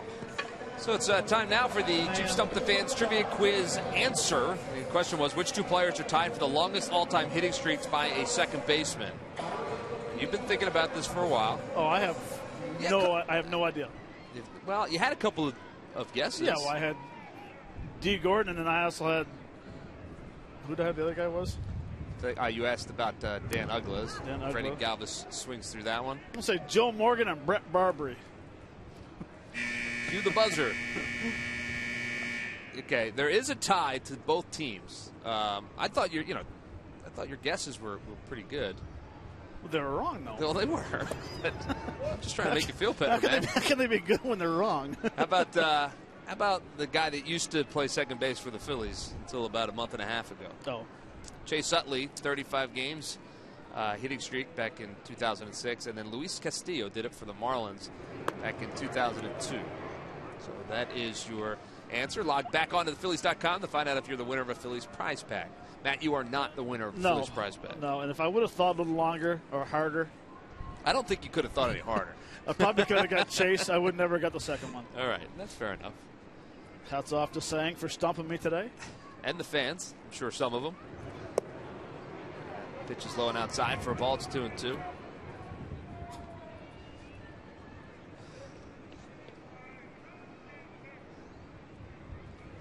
did think really hard, though. I know you did. 2-2 pitch. Ground ball, shortstop. Solano has it. And deposited across the diamond into the glove of Casey McGee, and that's the final out of the inning. But the Phils score another run. A solo shot by Brian Bogusevic ties it up. It's all tied at 4.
And we asked you to send in your photos on Instagram this morning, and as expected, Phillies fans have delivered. Here's a look at a few from today. Very stylish Phillies hat right there. And Kathy 87 with family photo with the Phillies shirts on, and then Ken Giles with a young fan. Mike Wysocki 81-89. And at Mikey 67-88 sent in this shot. Fanatic jersey, and today's winner is Big Wicks 36. At Big Wicks 36 is today's winner. And tomorrow you will get another chance to post a picture presenting your Phillies passion on Instagram with the hashtag #ThankYouFans for a chance to win. Follow the Phillies on Instagram. They post some great photos and keep you updated on the games as well, Murph. Absolutely. It's a great way to follow what's happening with the Phils. Hashtag #ThankYouFans, as Leslie pointed out, to send your pictures in. And, of course, the winner gets that $100 gift card and a Phillies prize pack. So, hey, it's easy, but you got to play to win. There you go. First out of the inning recorded 1-3. Derek Dietrich grinding back out to Aaron Harang. So one quick out here in the top of the 5th inning. And that'll bring up Marcell Ozuna. He has a fly out to right field and a ground out to the shortstop. 0 for 2. Pitch is outside for a ball. It's 2-0 now to Ozuna. It's had kind of a roller coaster kind of year. I know you guys have talked about it a couple of times, Matt, but you know, there was a time where they were talking about Ozuna not being a part of their future plans as he hits that one off the glove of Darnell Sweeney, who kind of mistimed his jump. We'll see how they score that. They hit it hard, but I think Sweeney probably would tell you should have caught that, but they call it a base hit, so it's a base hit for Ozuna. And but there was a time where they were talking about him not being a part of their plans, maybe trading him. He's a young guy who had a terrific season, and you see Sweeney just off the edge of his glove. But he's really turned things around in the month of September.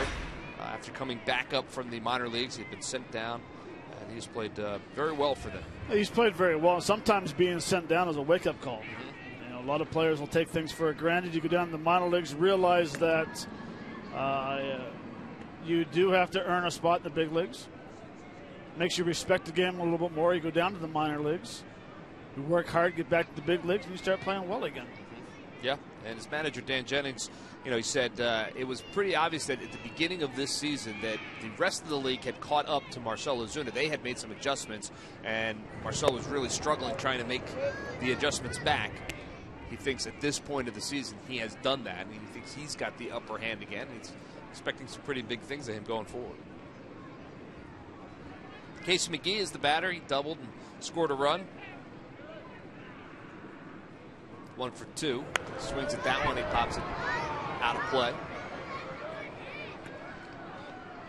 So 1-1 now to Casey McGee. 1 out. Runner on first here in the top of the 5th. We're all tied up at 4 here at Citizens Bank Park.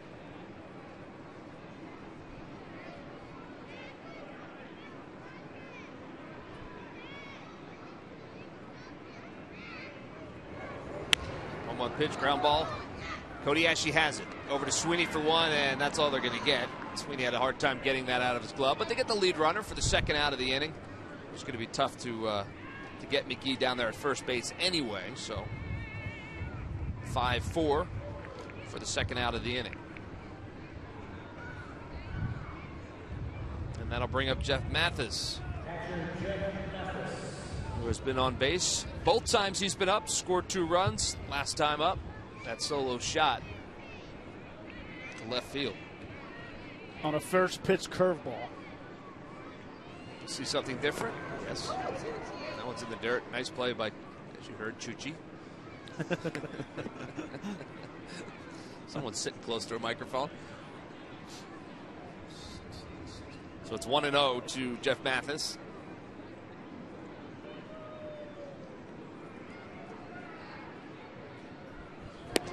It's way outside for a ball. It's 2-0.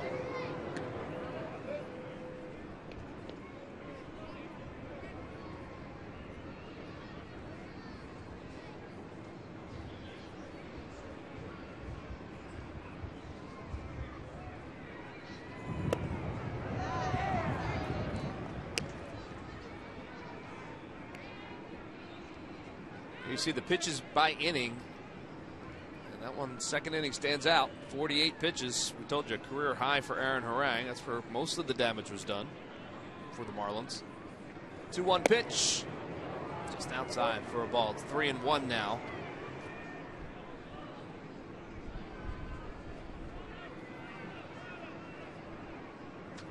Here you see Solano waits on deck.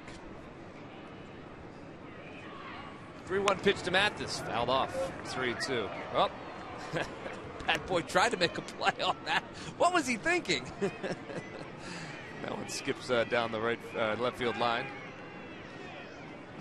That was a good effort, though. He jumped out of the dugout, tried to catch that on the second bounce, and then realized that was a mistake. See Tucker laughing at him. It's the 3-2 pitch. Ground ball, shortstop. Freddie Galvis charges. And a low throw, but picked out nicely by Darren Ruff, and that is the third out of the inning. So a base runner aboard for the Marlins, but nothing else. And we're going to head to the bottom of the fifth, all tied up.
Watch as new head coach Dave Haxtell and the Flyers travel to Tampa Bay to start their season against the Lightning. Total Flyers opening night coverage starts Thursday night at 6:30 only on Comcast Sportsnet. Flyers opening. We've got a spill. The Halleckman clan has had spilled in the suite. Our producer's lovely wife Karen, cleaning it up.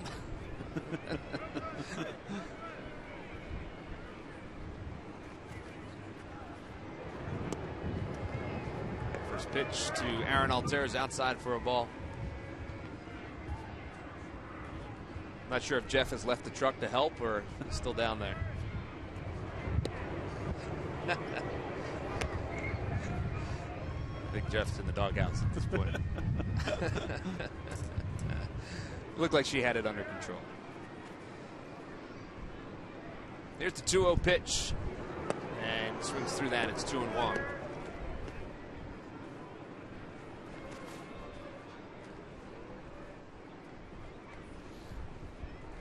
Altair 0 for 1 on the afternoon. That one is fouled back. So it's 2-2 now to Aaron Altair.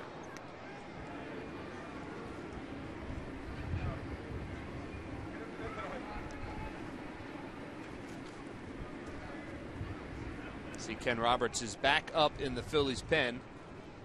Starting to loosen up again. He was up earlier in the second inning. 2-2 pitch. Foul.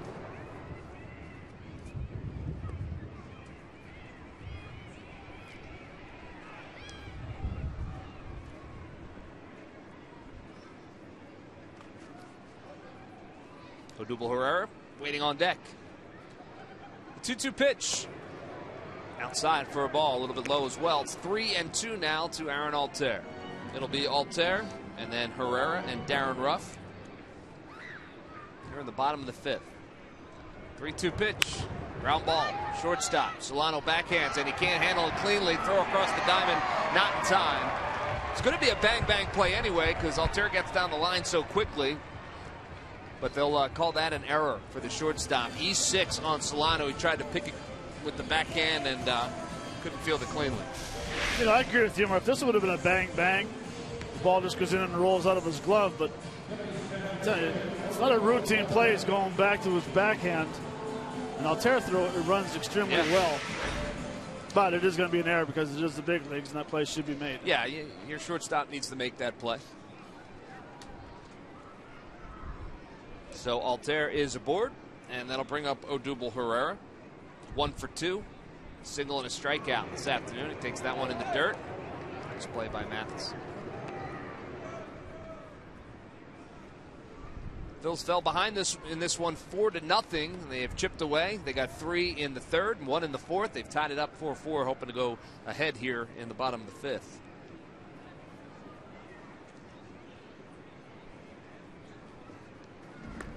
Quick throw over. Altair's back.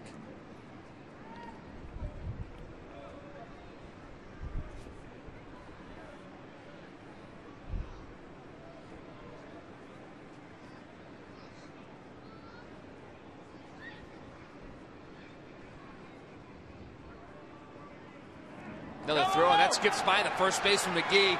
And Altair is off to second. He's going to round second. He's going to come all the way to third. It's picked up by Ozuna in right field, but Altair with some nice base running, safe at third base. As that one gets away from Kohler, gets away from McGee, ends up down the right field line, and all the way over to third goes Aaron Altair.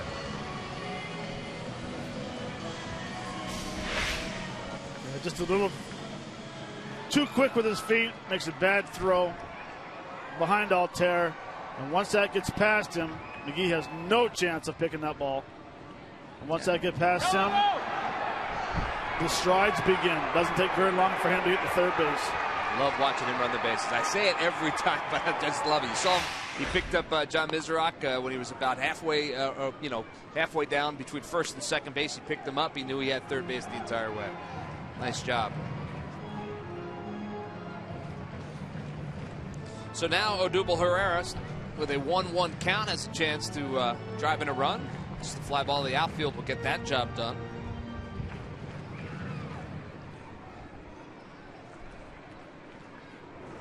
And he slices that one out of play, so it's 1-2 to Herrera. So 2 times in the same, pretty much the same at bat, Altair's speed causes 2 errors. Yeah. You know, Solaris trying to be quick at short, and then worried about him trying to steal second base, forces a bad throw and allows him to get to third base. Speed can do it. Yeah, I didn't have that problem. Well, you hit them over people's heads. That's what you do. Line drive into right center field. It's going to hang up. And no, it's not. It's going to fall in for a hit. Altair will score. Herrera, base hit. Nice effort by Yelich. It looked like it was going to hang up, but unable to come up with it is Christian Yelich. And that'll be an RBI single for Odubel Herrera.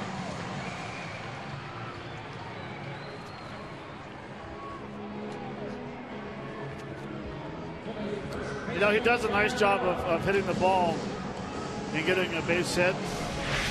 And he's happy. He's putting the ball on play and stuff. The curveball, but he jogs to first base thinking it might be a sac fly. He takes a peek back and looks at Altair to see if he's going back to tag up. Meanwhile, right there he looks back to see he's not running to first base. Yeah, it's a good point. And really, he should be on second base with that ball. You're right. He could have been on second base had he been running out of the box, I'm sure. He'll hear about that from that man. As he should. I'm sure he's already heard about it from Juan Samuel. He leads off first, and he's off and running, trying to steal that second base bag, and he slides in head first, and he's in there safe. Steve Gordon applied the tag late. Not that that makes up for it, but he gets down there to second base at that point. Well, he had to steal. Yeah, I was thinking the same thing. They're going to hold the defense right here. Yeah. This is a high throw. Looks like it's a phantom tag. Yeah, that's, let's see. Once again, he slides into. It doesn't look like he gets him, yeah. No. That was tough to tell right there. It didn't look like his shirt moved when the glove whistled past. But that's a few times, though, with Herrera sliding into second base where the second baseman is standing with his left leg in front of the bag and Herrera sliding into the leg. Yeah, you don't want to see that. He needs to go feet first once in a while. And if you're clipping somebody's ankles, they won't be standing there very long. Not that it's dirty. You don't see that very often. Feet first into second nowadays. It's a 2-0 count right now. Or no, it's an 0-0 count to Darren Ruff and swings through that. No, it's 2-1 now, I should say. 2-1 to Darren Ruff with Odubel Herrera down there at second. And I'm not saying I want him to go into feet first and hurting people. No, but to avoid people, getting hurt. Right. Yeah, and then they'll understand start straddling the second base. Right, I get you. Sails outside, check swing. Didn't go, says Stu Sherwater. So it is 3-1 now to Darren Ruff.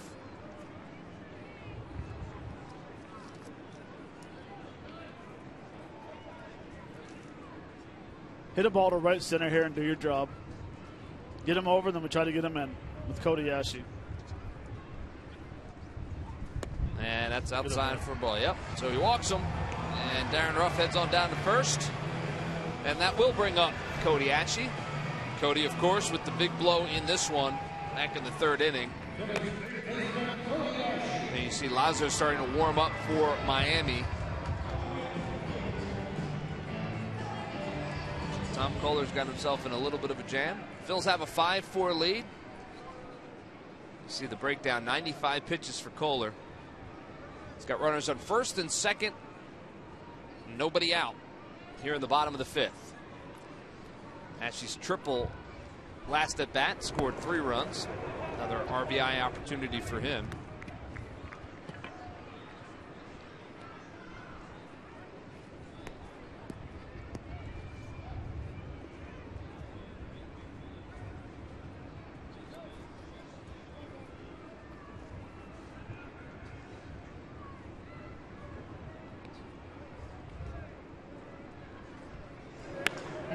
Line drive into left center field. Coming in on it is Dietrich, and he makes the catch. So that one hangs up there, and that is the first out of the inning.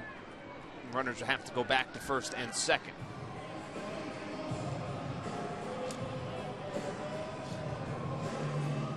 So with 1 out, Darnell Sweeney is the batter. Mathis wants to have a conversation with Kohler.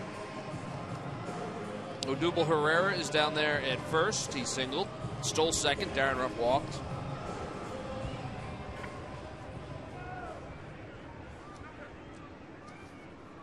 Hector Neris is now up and warming for the Phillies.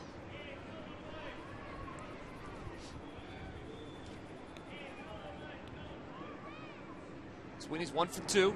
Swings through that. It's 0-1 now to Darnell Sweeney. Phillies have scored 3 in the third, 1 in the fourth. They've scored 1 so far here in the fifth. They have that 5-4 lead.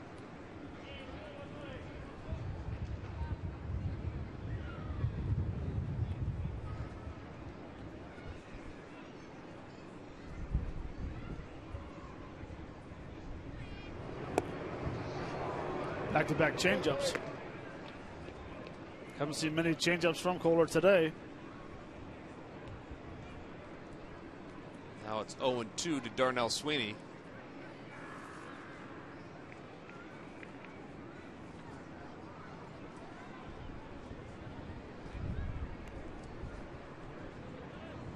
Here's the 0-2 pitch. Fouled at the plate. We'll do it again.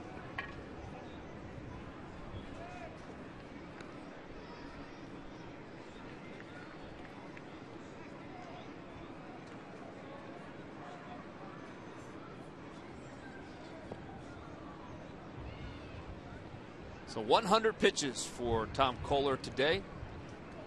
Trying to work his way out of a jam here in the fifth inning. The 0-2 pitch. Inside for a ball. It's 1-2.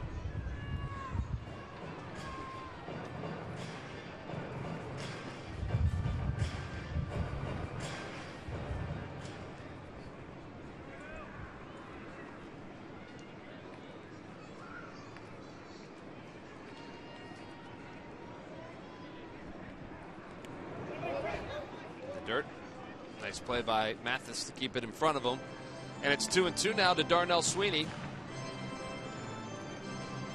Was a very good play. He didn't try to catch that ball. Yeah. Bad curveball well in front of home plate. Just stood there, allow the ball to hit him, and not allow the base runners to advance. Kohler certainly hasn't been sharp as we've seen him in the past today. Struggles here at Citizens Bank Park. He's 0-2 lifetime with an ERA close to 5, so right on that mark today, and that one is grounded foul.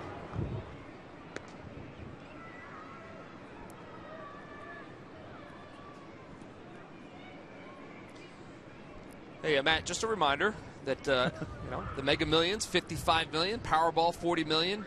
Got to play. Mega Millions, of course, Tuesdays and Fridays. Powerball, Wednesdays and Saturdays. If you have room in your bank account for 40 million. Or both. Or both. 95 million, yeah. That would be one lucky guy. Ground ball to first. Over to second is McGee for one, and back to Kohler covering at first, but not in time to get Sweeney. So they get the runner at second. It goes 3-6 is the putout. And safe down there at third is Odubel Herrera. He moves up to third. And Sweeney is safe at first on the fielder's choice. So 2 away now. And that'll bring up Carlos Ruiz. Nice play by McGee down there at first. Yeah, what a strong throw. Get in the lead runner. Yeah, it was pretty close back there at first base. Yep.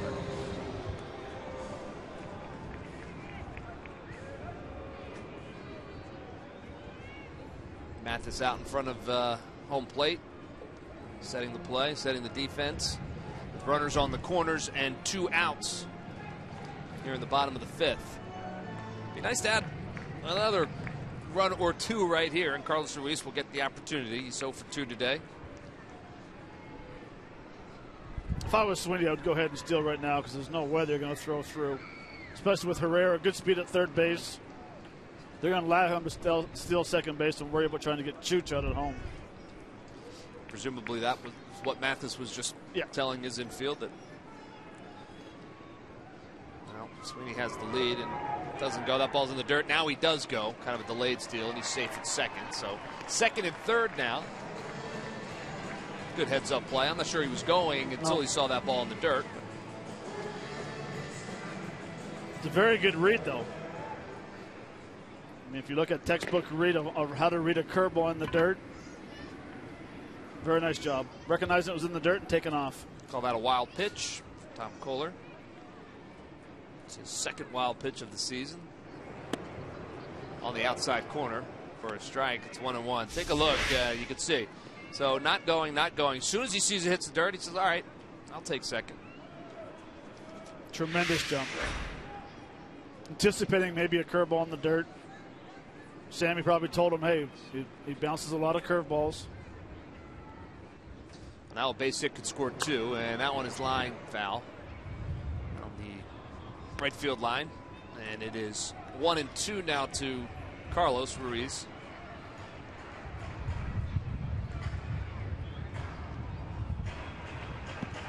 .107 pitches for Kohler. 45 balls, 62 strikes.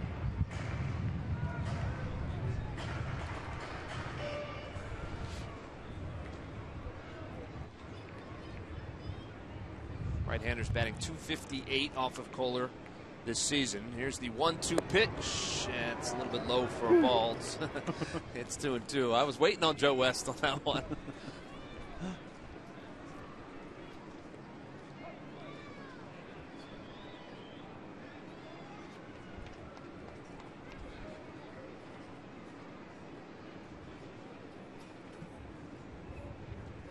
Oh, hang this curveball. Here's the 2-2 pitch. Ground ball, second base. D. Gordon stays down on it and throws across the diamond and gets the out. So the Phil's able to take the lead on the 1 run, but leave a couple on as well. We head to the top of the 6th. Phil's lead at 5-4.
plenty of confidence heading toward 2016 and his future as the Phillies closer.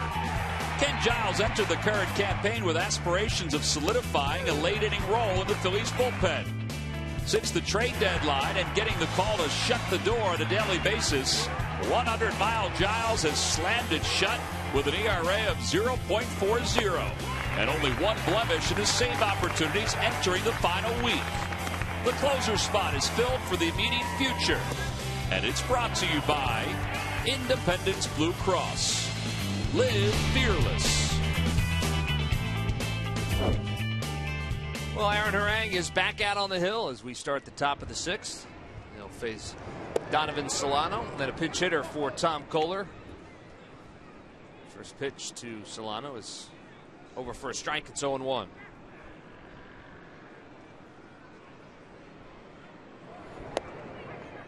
It's outside. 1-1 now to Solano. 1 for 2. Singled and scored a run.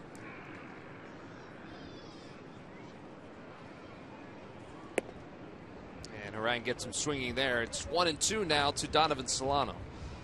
Harang's done a nice job being able to hang in this game. It didn't look like he was going to be here in the 6th inning early in this game when he threw the 48 pitches in the 2nd inning. But he has battled, so it's good to see. It's a little bit low and outside for a ball. So it's 2-2 now to Solano. 105 pitches for Harang.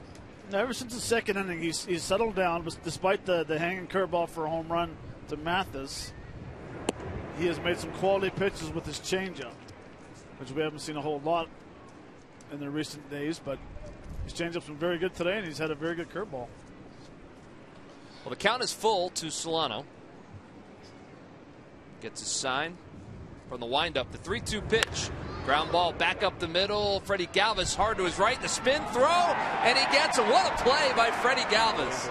Unbelievable. Behind the second base bag. He gets it, spins, and makes a strong throw to Darren Ruff, and he beats Solano by a step. Well, it's the fact that one is showing very good range of getting to the ball, but it's a quick turn and picking up the target where he needs to throw to. And that ball's hit right back up the middle, and right there he picks up first base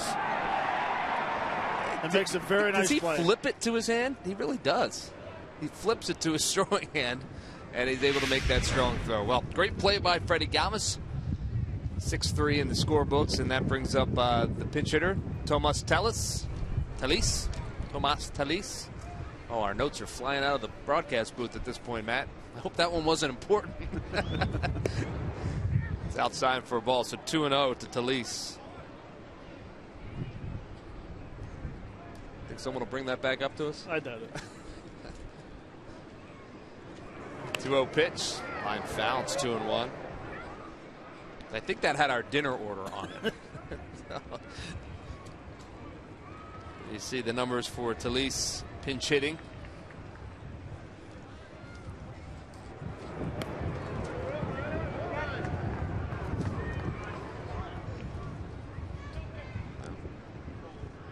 That guy's a little confused, staying warm with the Phillies, but you know, he's got the Marlins hat on. 3-1 pitch, line drive left field. Going back on it is Altair, and he makes the catch. And that is the second out of the inning. So let's send it downstairs to Leslie Goodell. Leslie? Thanks, Murph. Time for our Coors Banquet timeless moment. And it's hard to believe 4 years ago we were already 3 games into the NLDS. That was the Phillies at St. Louis.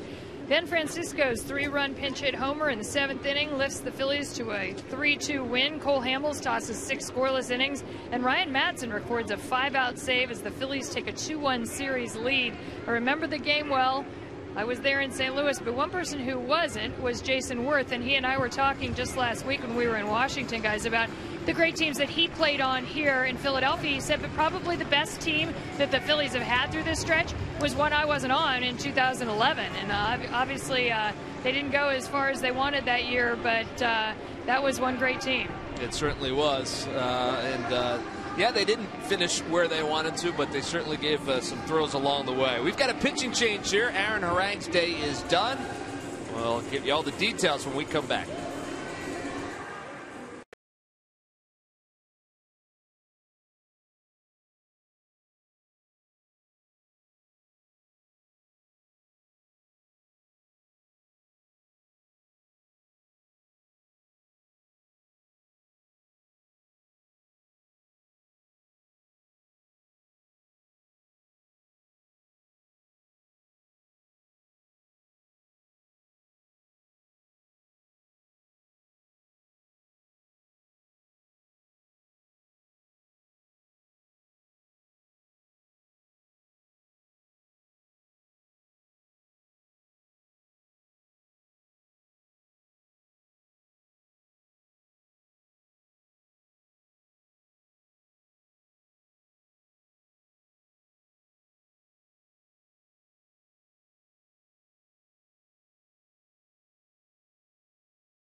5, Marlins 4. A couple of changes for the Phillies. We mentioned a pitching change. Obviously, it's actually a double switch. Chase Darno's coming in. He'll play shortstop. Freddie Galvis moves over to second. Darnell Sweeney, his day is done. And the new pitcher for the Phillies is Kenny Roberts, appearing in his 14th game. Got his first Major League win not too long ago. It's 1-1 on the season. Is the left-hander. And first pitch to D. Gordon is swing and a miss. And so it's 0-1 to Gordon here with 2 outs in the top of the 6th.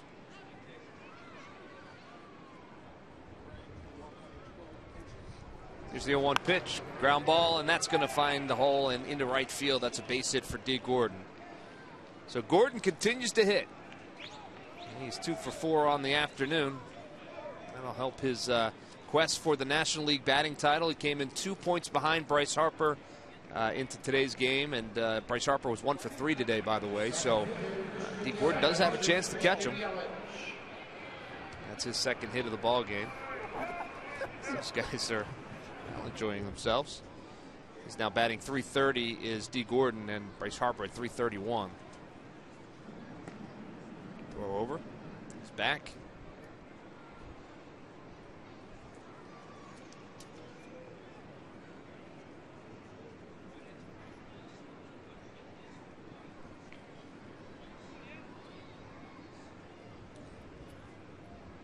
Gordon has a leadoff first. Oh, and he caught him leaning.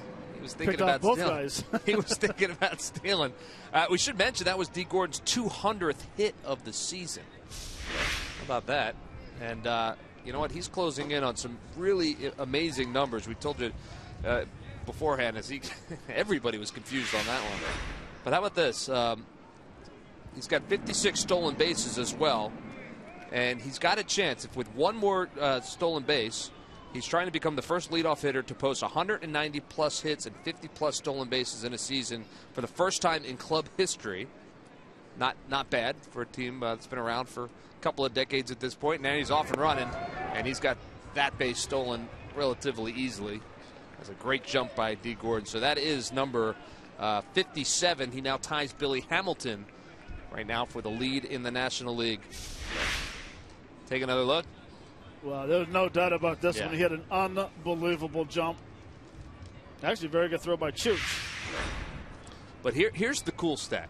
So if he finishes the season as the NL batting champion and tops in steals, which he is now tied for tops in steals, he's 1 point behind Bryce Harper with the batting title. If he does that, he will be the first person to do that since Jackie Robinson did it for the Brooklyn Dodgers in 1949. How about that?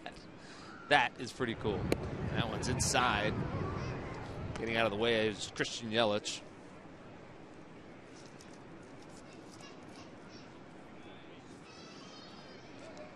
So that'd be a good conversation to sit around Christmas time talking about with Flash. Yeah. Pops.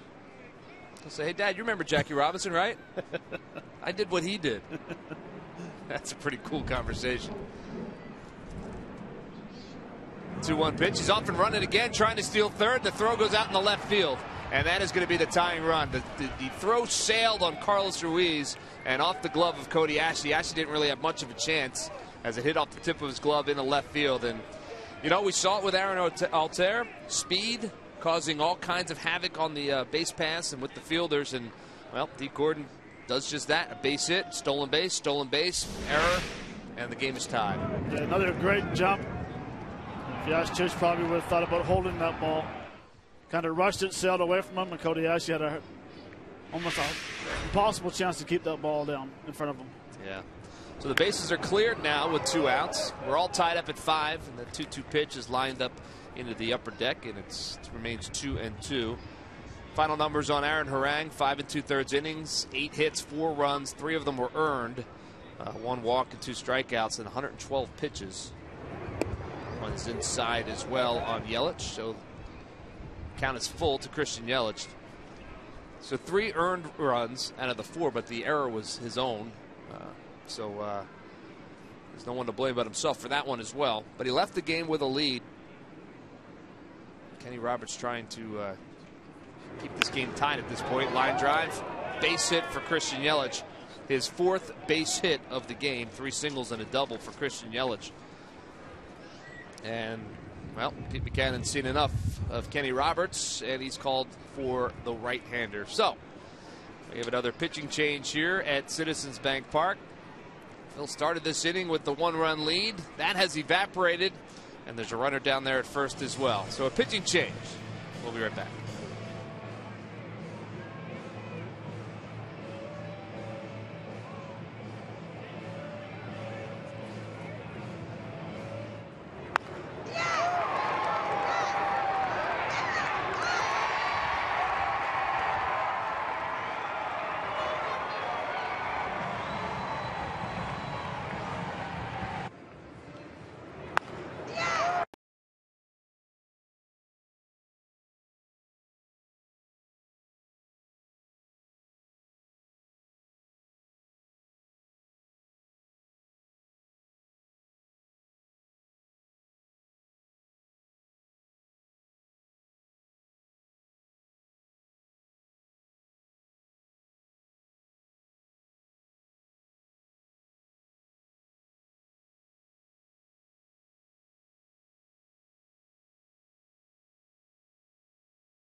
Yeah, get excited. At 3:05, it is Fan Appreciation Day, the 2016 Phillies schedule magnet. Prizes and surprises for all fans. I think they'll be back. Order your tickets now at Phillies.com. To be young again. It's a chilly afternoon here, quickly turning to evening in Philadelphia. Little guy's pulling out, you can't see me. And we have a pitching change here at Hector Neris coming into his 32nd ball game of the season, 2-2 with a 3.92 ERA. Matt, I can't help but notice that you've gone to the winter hat. Well, I put on the rally toque to see if we can get out of this inning real quick. All right. Had I know would come on camera. Yeah, go figure. It's a great hat, though. It was a giveaway, what, a couple weeks ago?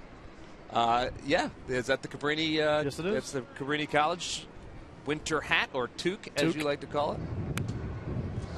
Well, the batter is Martin Prado, and he swings at the first pitch, and it's 0-1 to him. You might have it on inside out. No. Okay. You say so. There you go.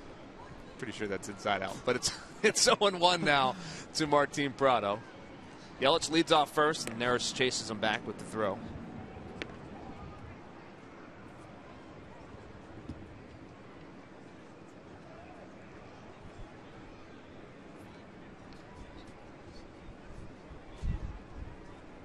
Neris has his sign from Carlos Ruiz.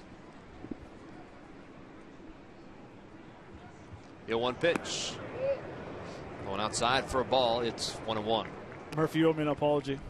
Okay, it wasn't inside out, but you flipped up the part where you're supposed to. I wouldn't have been able to see. Okay. Fair enough. You know, I do want you to be able to see. Tom and I are the only two guys that can wear these hats up here anyway.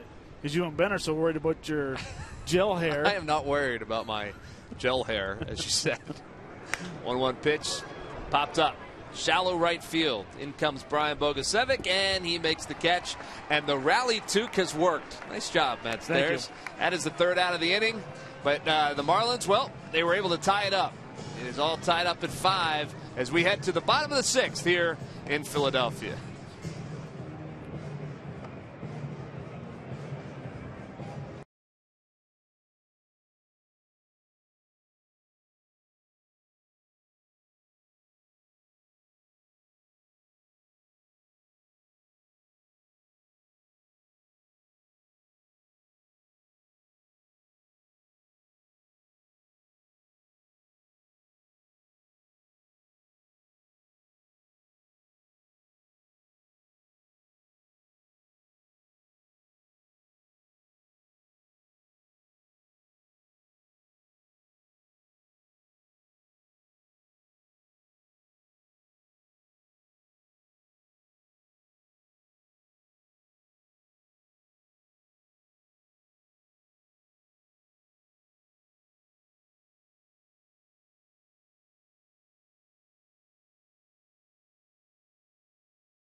Visit buyatoyota.com today to find out. Toyota, let's go places. Buy WB Mason. You can't go wrong when you buy right. And buy the Quality Plus Ford stores. Go further. Heading to the bottom of the 6th, all tied up at 5. See the Phils in the dugout on a chilly evening here at Citizens Bank Park. Although I hear the warm weather's coming back, Matt, so don't say goodbye to early autumn just yet. There's the heater, most popular place in the dugout. The problem is, Murph, when the warm weather comes here, season will be over. Well, yeah. Yes, it will. Because it's coming later in the week. Because you got the high front up above Canada, you got the low front below Miami. They're colliding right now. But once what's happening? Yeah, it's going on. For folks that don't know at home, Matt is an amateur meteorologist. He's very good at it, by the way. Fascinated by the weather. You saw the new pitcher for the Miami Marlins. This is Radel Lazo, a lefty. And Brian Bogusevic, who had a home run in the 4th, will be the first to face him. Lazo. First pitch is over for a strike to Bogusevic. Brian launched that opposite field home run back in the 4th inning. Went down and got a low pitch. Hit it out of the park. As he swings through that one, it's 0-2. It'll be Bogusevic and then Chase Darno in the top of the order for the Phils. Well, you mentioned it back in the 4th inning. First pitch fastball, low and away. Absolutely crushes it to left field. Very nice swing. And he swings through that one, and he is a strikeout victim. So Lazo comes in and gets first batter on strikes. That's the first out of the inning here in the bottom of the 6th, and that'll bring up Darno.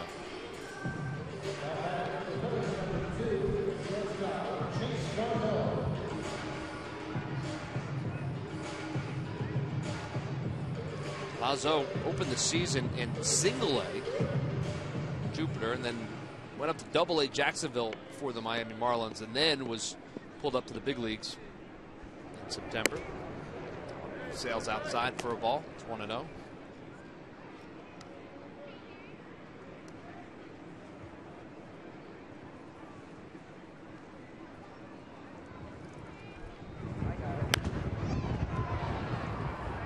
Fouled out of play. 1-1 to Chase Darno.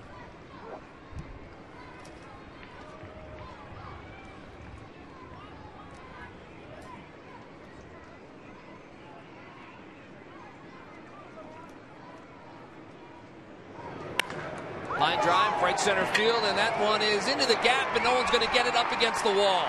Darno rounding second, and he's going to try for 3. Here comes the throw in the infield, and stand-up triple for Chase Darno. His first triple of the year. Sends that one into the gap. He's got some pretty good speed, does Darno. His last triple, there you see it, back in 2011. That's a fastball inside. He does a nice job staying inside of it right there. Punched into right center. And they caught a little break as Yelich overthrew the first cutoff man. But like you said, he still has pretty good speed. I don't think they would have had him at third base, but you never know if he would have hit the first cutoff man. His 3rd career triple for Chase Darno, and he is down there at third base with 1 out. And the top of the order, and Freddie Galvis steps in. Freddie, first pitch swing, and he swings and hits that one to left field. Going back on it is Dietrich. He makes the catch. Darno is tagging at third. The throw home is not in time. And the Phillies take back the lead 6-5. So a sacrifice fly for Freddie Galvis gets the job done.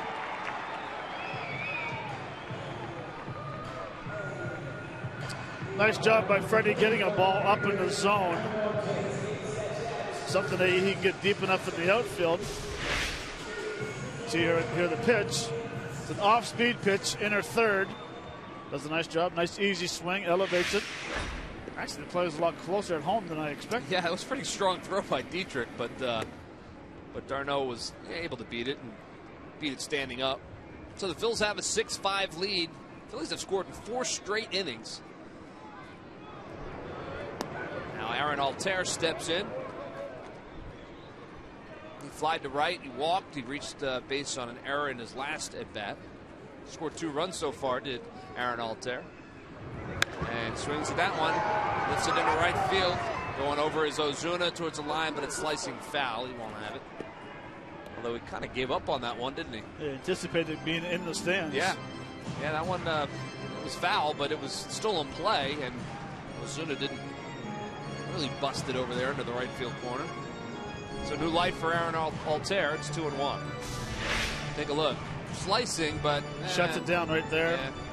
I mean, he's not going to catch that ball, but still. Yeah, it's still the point. Yeah. Here's the 2-1 pitch. Outside for a ball. It's 3-1.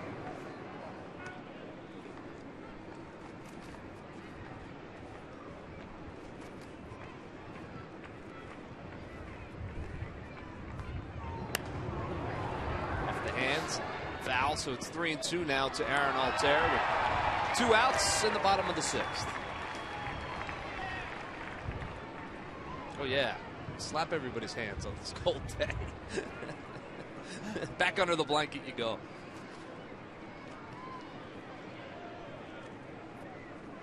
Just the 3-2 pitch. Ground ball, shortstop. Solano stays down on it. Fires across. And that's the final out of the inning. So, 6-3 goes the put out on Aaron Altair, but a triple by Chase Darno and a sacrifice fly by Freddie Galvis, and the Phils reclaim the lead. We're heading to the 7th. Phillies lead it by 1.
There you see it. Phils lead at 6-5. 6 runs, 7 hits, 2 errors for the Phils. 5 runs, 10 hits, 2 errors for the Marlins. Christian Yelich having himself a day. He's 4 for 4.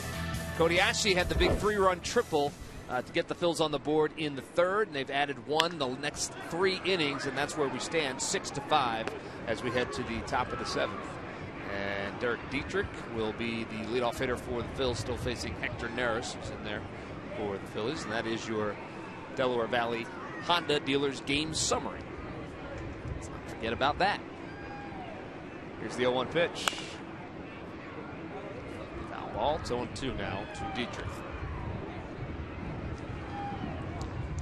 It'll be Dietrich, Marcell Ozuna, and Casey McGee for the Miami Marlins. Game 1 of 2, Matt, here on a Saturday night. The 0-2 pitch. Swing and a miss. He got him. Strikeout for Hector Neris. And that's the first out of the top of the 7th. Nice pitch. Well, Well, it's time now for our Citizen 7. These lucky fans are today's Citizen 7. They will each receive a prize pack, courtesy of Citizens Bank. The banking is simple, clear, and personal, and that's helping you bank better. Citizens Bank. Marcell Ozuna is the batter. He's 1-3 on the afternoon. First pitch is a little bit outside for a ball. It's 1-0. Think those T-shirts they passed out were heated? Would be nice. It would be nice. Yeah, they are. Do they have heated T-shirts in Canada? I don't know. That's $1 million idea, man. Nice play by Cody Ashley to his backhand. Strong throw across the diamond as well. 5-3 goes the putout. Nice play by Cody Ashley. Very nice play. Ozuna hits the ball off the end of his bat, but Cody's been able to get to the line, get over, plant that right foot, make a very strong throw. Very nice throw here. Right here you can see him plant himself. He doesn't panic. Gets up and shows that hose off. Of course, Maikel Franco we may see in game number 2 tonight, we think. Hopefully. Perhaps. Yeah, I think we will. He was in the original lineup against Nicolino when they came out yesterday, and he'll be pitching game 2 for the Marlins, so I think we'll see Franco. But, kudos to Cody Ashley for the job that he's done coming back to third base. He's really played well for the Phils down there, and that is good to see as that one skips off the glove of Carlos Ruiz. Justin Bour is the hitter for the Marlins.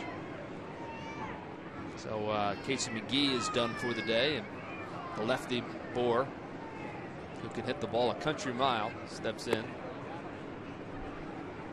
It's outside for a ball. It's 2-0.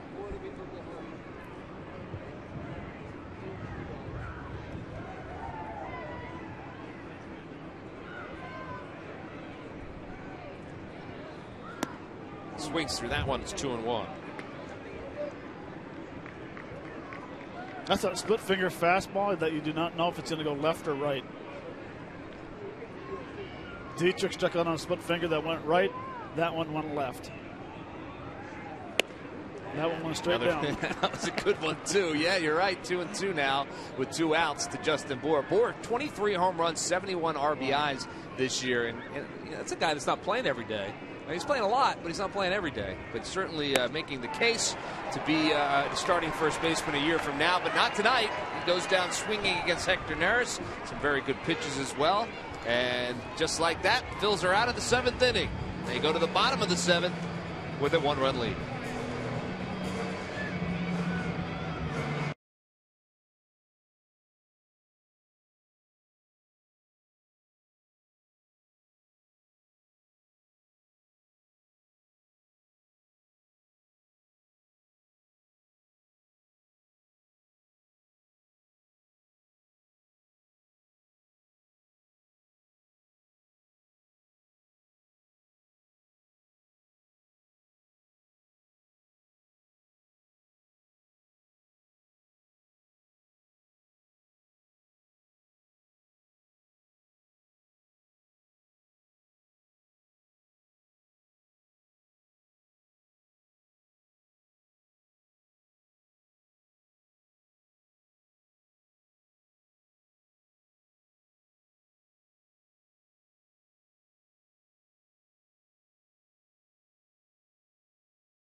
Mason and order Green Mountain Coffee K-Cup Pods. Great tasting coffee at amazing low prices, delivered free the very same day when you order by 11:30. WB Mason knocks it out of the park.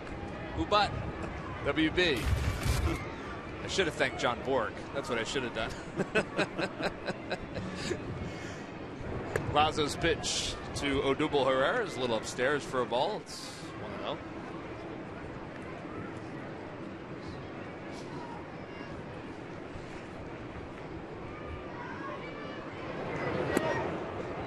But inside for a ball. It's 2-0 now to Odubel Herrera. He's got 2 hits today.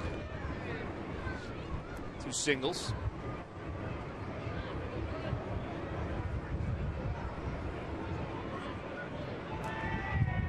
It'll be Herrera, then Ruff, and Cody Ashley is. Herrera fouls that one and up in front of us to the left. It's 2-1. Now to Odubel Herrera.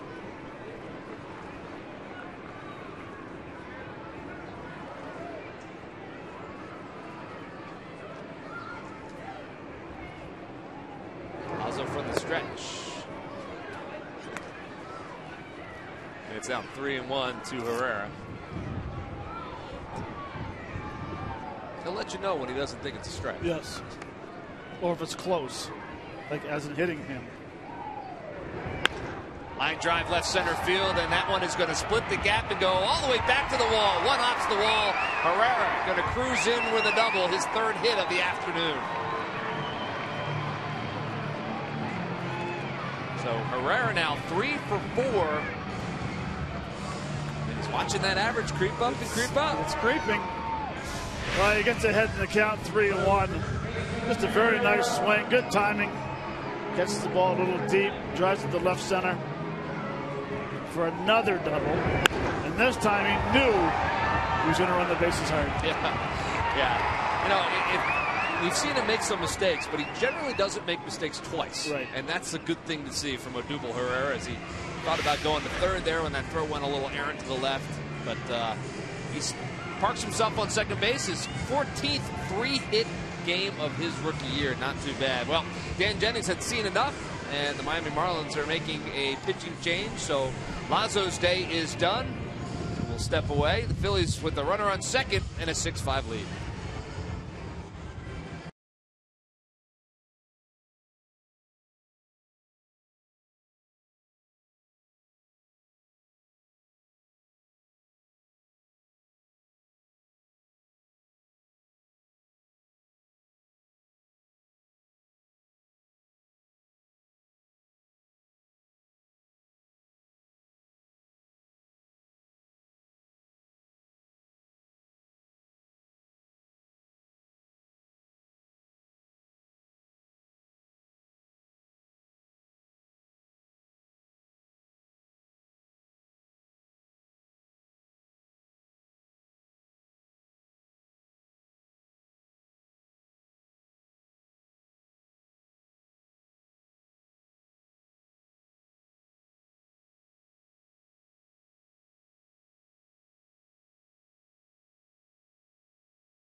The 7th, nobody out, runner on second for the Phils, and as promised earlier in the game, we've selected the Data Strong fan photo of the game. Today's photo comes from Walt Schaefer. It says, well, this is Jeanette Schaefer celebrating another birthday with the Phillies. And getting the confetti to prove it. Tweet your strongest fan photo to hashtag Philly Photo Data Strong Fan. You just might see yourself in an upcoming broadcast, all brought to you by T-Mobile. New pitcher for the Marlins, Brian Ellington, 23rd game. He's 2-1 with an ERA of 3.0. First to face him is Darren Ruff. And it was a pretty good breaking ball over for a strike. It's 0-1. Time for a conversation, a little cross-up. 2 Two means one means this and two means that. They just had that meeting 2 seconds ago when he came in. Well, my kids are like that sometimes.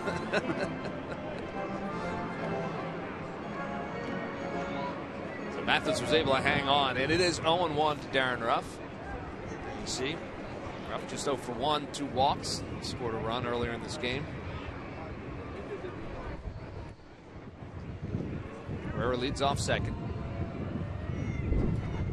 And ground ball to third base. Backing up on it is Prado, and across the diamond. Good base running by Herrera. He'll move up to third on the throw. So they get the out at first. Herrera moves down to third, 90 feet away from another run for the Phillies, and that's the first out here in the 7th inning. Well, what a great job by Odubel Herrera. Nothing you can do as a first baseman. You're just hoping that your third baseman throws an absolute missile to first base to give you an opportunity. You see Herrera's right here, recognizes the throw, all of a sudden it leaves his hand. Now he breaks, and the key was no hesitation and no chance to throw him out at third base. So very good base running right there. So Cody Ashe is the batter. The left-hander against Ellington, the right-hander. First pitch over for a strike on the outside corner. It's 0-1. Andres Blanco has stepped into the on-deck circle. He will bat for Hector Neris, who's in the 6th spot now, the pitcher spot in the 6th spot. 0-1 pitch, swing and a miss, and he got him. 0-2. 99, is that what he said? 99. Yeah. Some movement.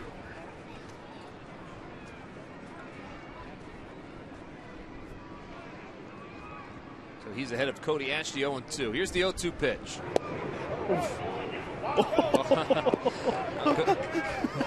Cody thought it was a strike. Joe West did not. He didn't think so. Take another look. I think Brian Ellington thought it was a strike too. Well, it is. He wants a high fastball. Oh boy. And instead he gets it's a great eye. I think Ashe was. I think if I'm Ashe, I'm swinging at this pitch. Because anywhere close. Yeah, it's 1-2. I think Joe just he may have missed that one. He'd admit to it. Yeah, he probably would. 1-2 pitch from the stretch.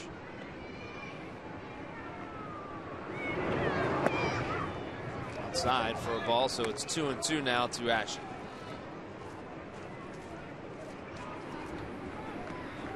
Valier Hinojosa warming up for the Phillies in the Phillies bullpen. 1 out. Bottom of the 7th. 2-2 pitch. Swing and a miss, and he got it. So the strikeout is recorded on Cody Ashe. That's the 2nd out of the inning. And that will bring up Andres Blanco. Big strikeout there for Ellington. Runner down there at third base. Odubel Herrera.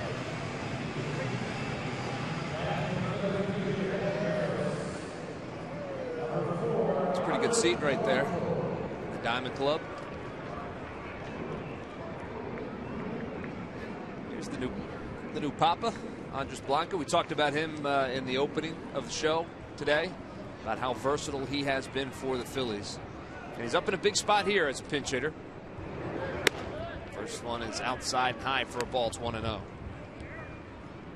You talked about how successful he has been as a pinch hitter this year. Well, he's been successful in it, but what I like is the 7th through the 9th inning, he's been hitting .293 this year. Here's that spot. He comes into the year hitting .293, and you look at the numbers for guys that come off as a pinch hitter or a late inning double shift guy, and to see how they handle, coming in late, if they're going to accept it or not. The pressure situations, He loves it.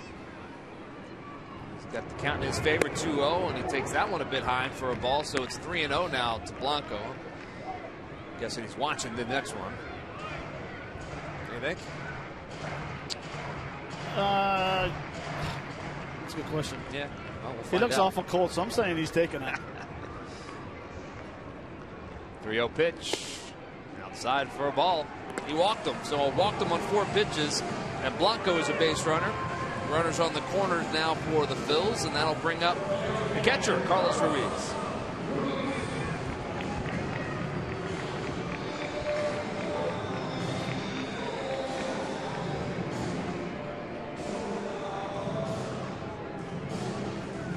Chooch is 0 for 3 on the afternoon. Fly out, 2 ground outs.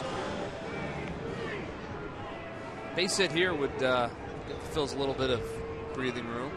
They're going to hold Andres Blanco on at first. Make it a little bit more difficult for Phils to score 2 on a base hit. First pitch to Carlos Ruiz is over for a strike. It's 0-1.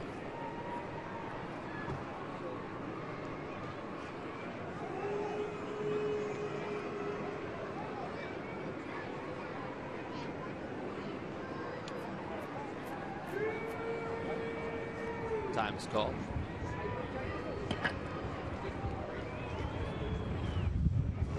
Be interested to see if Chooch catches tomorrow. He's making his 81st start of the year, which, you know, when you don't count the years where he was injured, it's the least amount of starts that he's made as a catcher. That one hit the bat of Carlos Ruiz, so it was a foul ball. 0-2 now. Yeah, presumably, you know, Rupp will play the second game here. Or Kratz. And Cameron play tomorrow. It'll be interesting to see what Pete Mackanin does in that final game. Wouldn't shock me if we saw Carlos Ruiz again.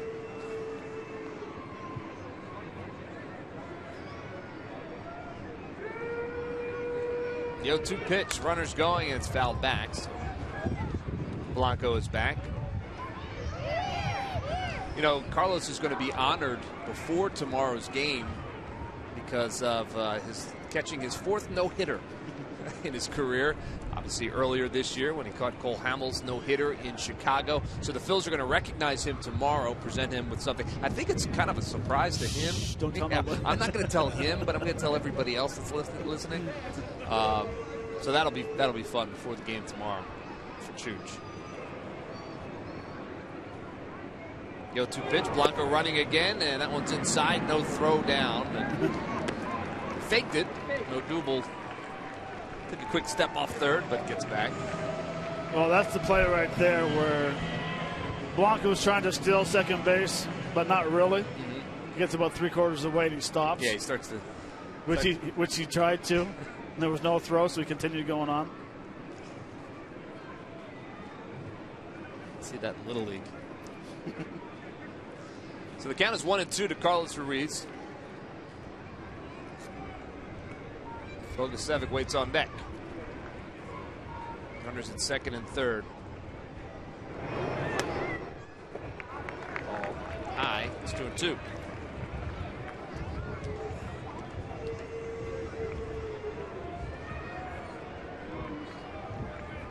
That's why you see a lot of times the catchers will walk out in front of home plate, touch their face mask first, chest, do their arms.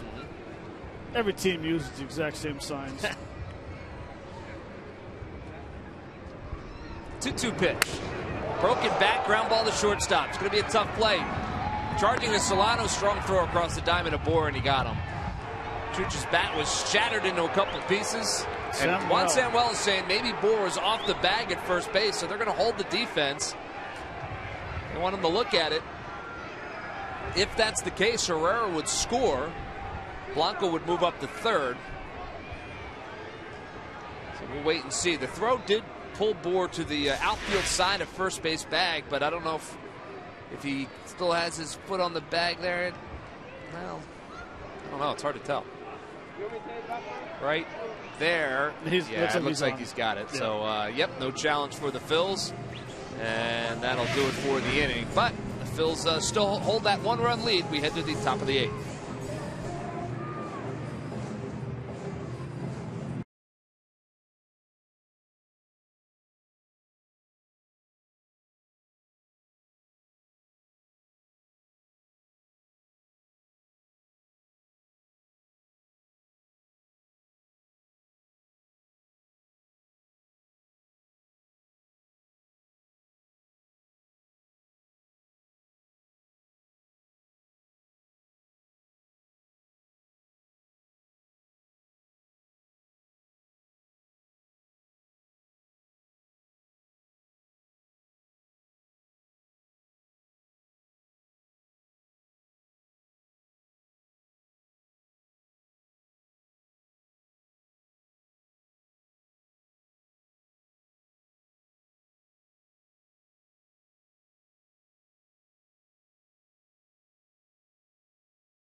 the official entertainment provider of the Philadelphia Phillies. And by Nissan. Choose Nissan today for great offers on our most exciting lineup ever.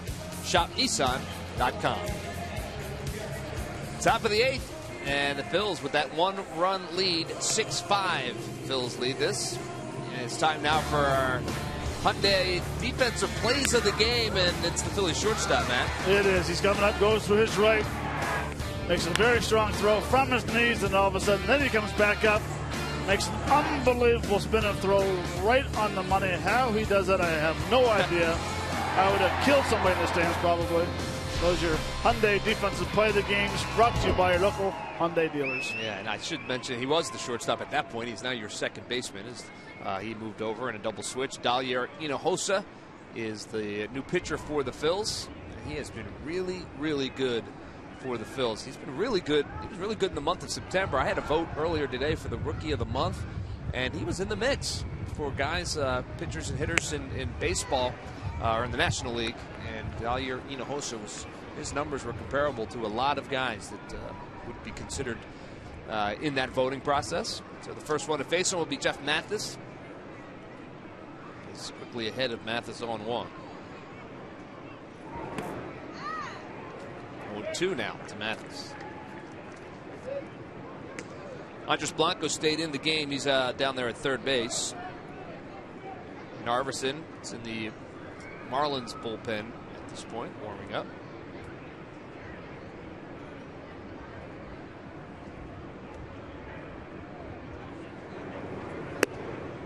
Outside for a ball. It's 1-2.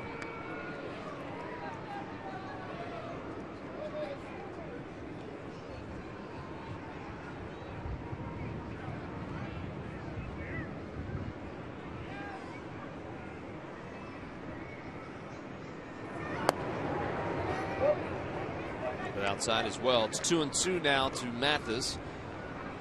Mathis will be followed by Solano, and then the pitcher spot for the Miami Marlins.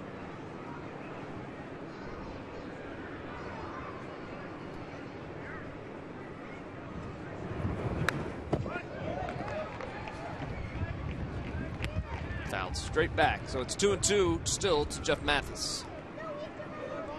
Hinojosa still showing that he has a very good velocity. 94 on that pitch right there, but I absolutely love his split finger fastball. Might we see it here? You're seeing something off speed. 2-2 pitch. Back again. 87 miles per hour on that. Slider. Yeah, they call it the slider. Yeah. A lot of pitches he's thrown, like it looks like it's a split finger fastball, but he's got downhill tilt with that slider. Using the slider as a swooper. Here it comes again. Swing and a miss. He got him. So a strikeout for Dalier Hinojosa to start off the 8th inning. That's the first out of the inning, and it is time now for the Major League Notebook. Leslie. Yes, Murph, the Major League Notebook brought to you by St. Joseph's University. And after a couple weeks of speculation as to whether or not Reds manager Brian Price would be back next season, he will be returning for the 2016 season. They are in full-on rebuilding mode. They have lost their last 13 in a row. They're 63-97 on the season, and he's been able to use his regular lineup just 17 times this year. And the Twins are officially eliminated from postseason play after a loss to the Royals today, but they have nothing to hang their head over because they have had 4 straight seasons of 92 losses or more. They haven't had a winning season since 2010. So in Paul Molitor's first year at the helm, he has plenty to be proud of. Yeah, no doubt about it. They put up a fight for sure. A little windy out there, Leslie? It picked up as soon as you threw it to me. It's a good day for a ponytail. I know you guys don't understand the hair issues. Well, Matt does. Yeah. Can I borrow your hat, Matt, please? I thought you were standing at the airport or something. It feels like it right now, actually. It sounds like it as well. The 0-2 pitch, swing and a miss. He got him. Back-to-back strikeouts for Dalier Hinojosa. Thank you, Leslie, for that. Yeah, she mentions the Cincinnati Reds, and I'm actually just trying to see what they've done today, but they've lost 13 in a row, so they haven't played yet. They're playing Pittsburgh later on tonight, and don't look now. They have the same amount of losses as the Phillies, Not that anyone's going for the #1 pick in the draft, but, you know, certainly the team that finishes with the worst record will get that #1 pick, and the Reds are right there in the mix. So the pinch hitter is Ichiro Suzuki. 2 outs here. It's 1-0 to Suzuki. There you see the guys warming up the pen. Morris and Narveson for the Marlins. So one of those guys in the bottom of the 8th. Swing and fouled back for Suzuki.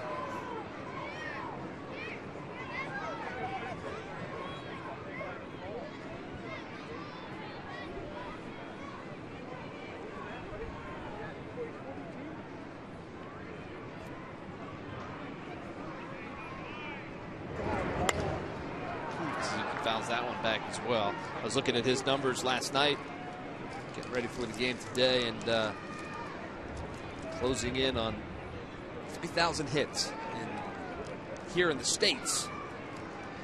And he'll get there if he plays another season, which I would anticipate that he would. 1-2 pitch, ground ball, shortstop. Darno has it and fires across, and that's the final out. So he is a ground out victim. 6-3 goes the out here in the top of the 8th. We're going to head to the bottom of the 8th. Phil's trying to add to a 1-run lead.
Of apparel, novelties, everything Fanatic, plus authentic game use memorabilia for all, old and young. Open year-round, 10 a.m. to 6 p.m. Follow them on Twitter at Phillies MCS for all the newest arrivals and up-to-the-date information. Guy rocking out on his cane. And you got those gloves from the Majestic Clubhouse store.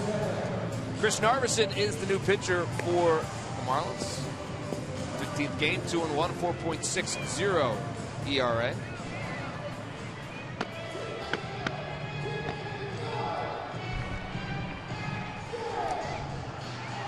Appeared in 6 games versus the Phillies so far in his career. 0-2 with a 6.33 ERA is Narveson. But he's been pretty good in his last couple appearances.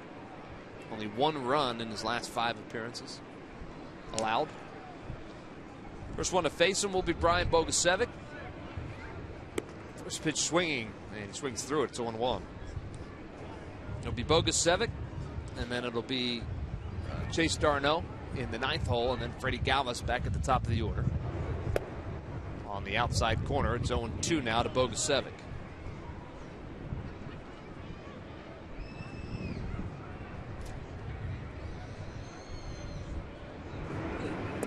Swing and a miss, he got him. So a strikeout for Narveson. And that is the first out of the inning here in the 8th inning. What What's going on with this guy? Miami sweatshirt. Eagles pullover for the hood. Yeah. Flyers cap. And a Marlins cap. So he's a Flyers fan and an Eagles fan, but appears to be a Marlins. He's a professional fan. Sports fan. All right. I'm on board with that. He looks warm. That's the most important thing.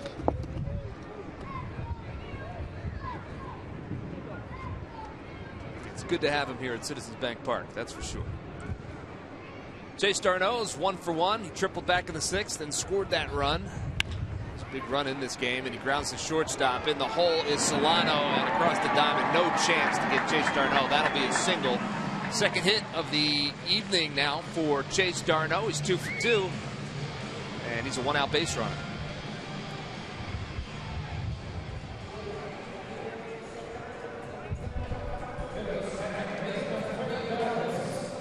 So that'll bring up the top of the order. Freddie Galvis.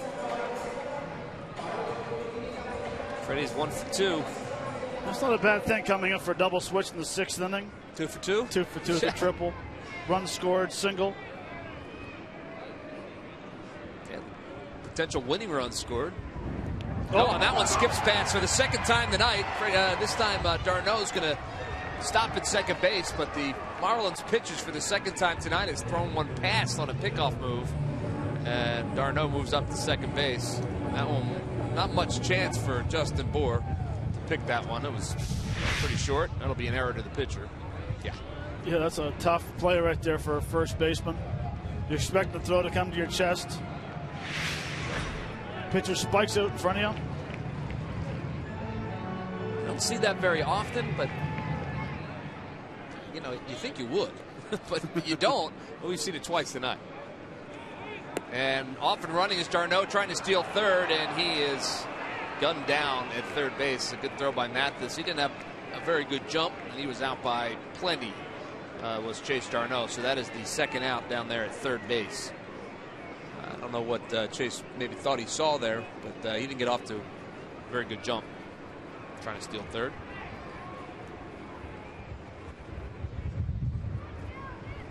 So, Freddie Galvis now 0-1. Takes that one on the outside corner, so it's 0-2 to Freddie Galvis.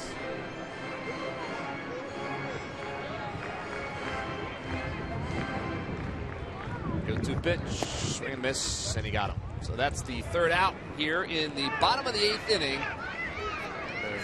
There's down one hit in the inning, but just 3 batters come to the plate for the Phils. It's Kenny Giles time as we head to the top of the 9th here in Philadelphia.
To the top of the 9th inning in game number 1, Phillies and the Marlins, and it is, as I said, Kenny Giles time.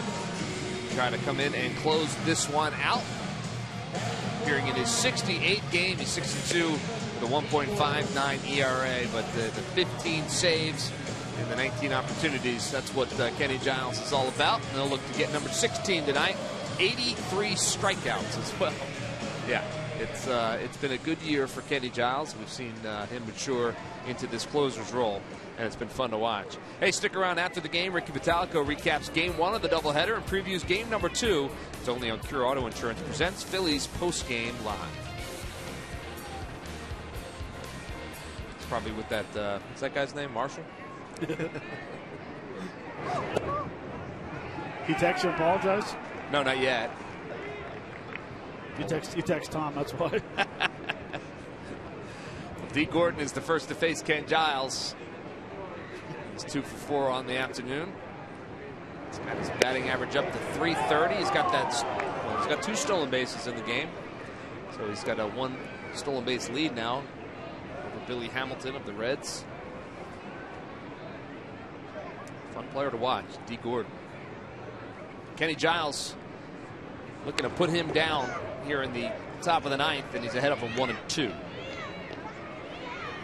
be Gordon and then Yelich and then Martin Prado, top of the order for the Marlins here in the 9th.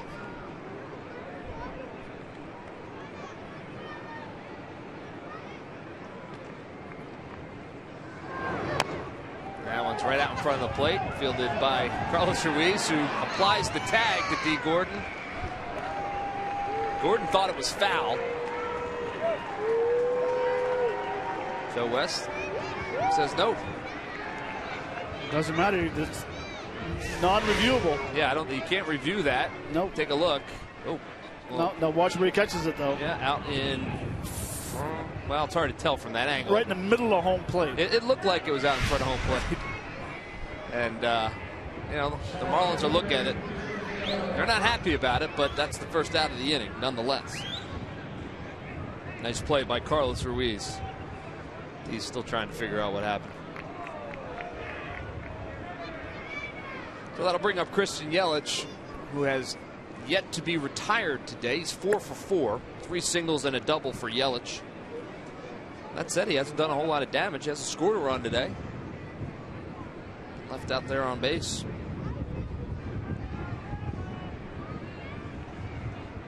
No pitch.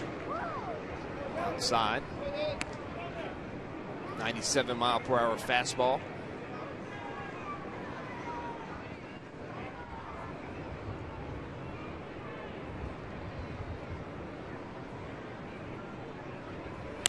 Ground ball back up the middle, and that's a base hit. 5 for 5 is Christian Yelich today. Wow.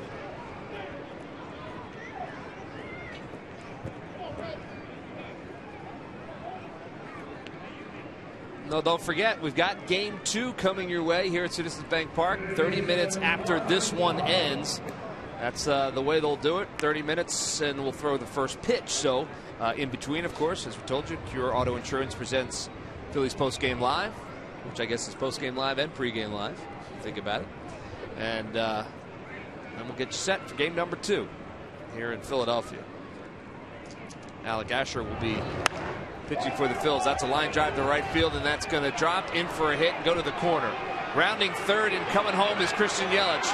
Bogusevic had a little bit of trouble with it, and a run is going to score. That ties the game up, and that is a triple for Martin Prado, who had done nothing all afternoon. And he comes through here in the 9th inning to tie this ball game up off of Kenny Giles. Man, oh man.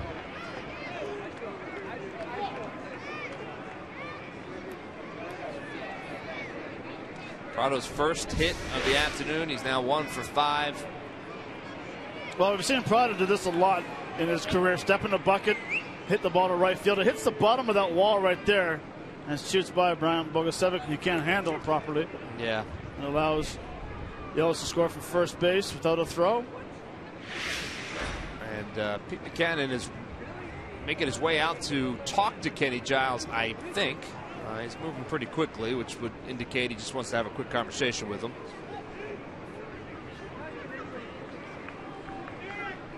He's going to just tell the defense where they want him to line up. That message has been delivered. And Pete will head back to the dugout. Bogusevic was not going to get Yelich, even if he feels that ball cleanly. Yelich was midway between second and third when he picked that ball up, so he was going to score. But now Martin Prado down there at third base, 90 feet away with one out, is the go-ahead run. They're going to walk Derek Dietrich, and I guess that was part of the conversation for Pete Mackanin. Are they going to walk Ozuna too? I wouldn't think so. No, right-hander. So they'll set up the double play, I guess. They'll hope to get out of the inning. You know, I will say something with the Bogusevic play down in right field corner is that as an outfielder, you're going after the ball full speed, and your thought process is, if the quicker I get there, the quicker I get the ball in, well, not allow that guy from first base to score. So what happens is you get caught up being a little too close to the wall where the ball bounces off, and that's what happened, which is not his fault because he's doing his job of going in and trying to cut the ball off before it gets to the wall. Yeah, and it's, you know, that cement bottom of the fence down there might never hit there again. Yeah, if it hits there, it takes some wild kicks, and that's what it did. But again, I think Yelich would have scored anyway. I agree. Take one more look at it. And see, he's trying to cut it off right there, and now it shoots to the left, and it stays underneath the wall. But it really only cost him about a second and a half, maybe 2 seconds. So, well, runners on the corners now. First pitch to Marcell Ozuna is inside for a ball. It's 1-0. Kenny Giles blows the save, and now he's just trying to keep this at a 6-6 game, give the Phillies a chance to win it in the bottom of the ninth. Ozuna swings and fouls that one straight back. So it's 1-1 now to Ozuna.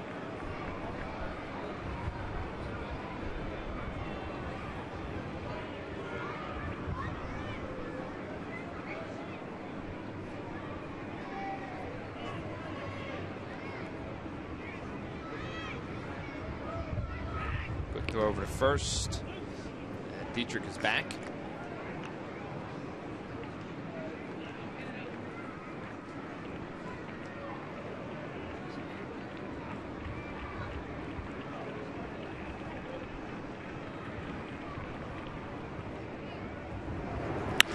One pitch and into the hole, past the diving third baseman Andres Blanco, and that will score Prado. So 2 runs now here in the top of the ninth, and the Marlins have a 7-6 lead.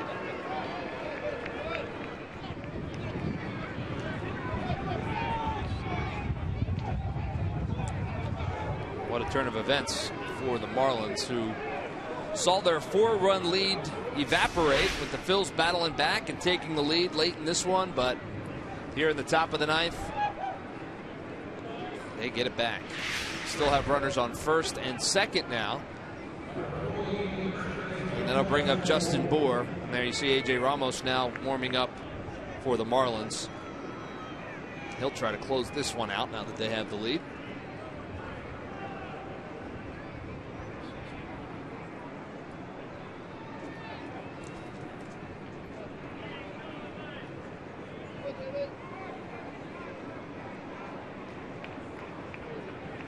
Dietrich's at second and Ozuna's at first. 1 out.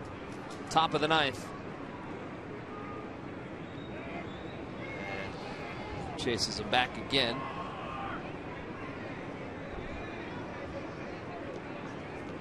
Justin Bour's the batter. He struck out swinging in his only at bat tonight. Entered the game midway through for Casey McGee. Takes that one on the outside corner for a strike.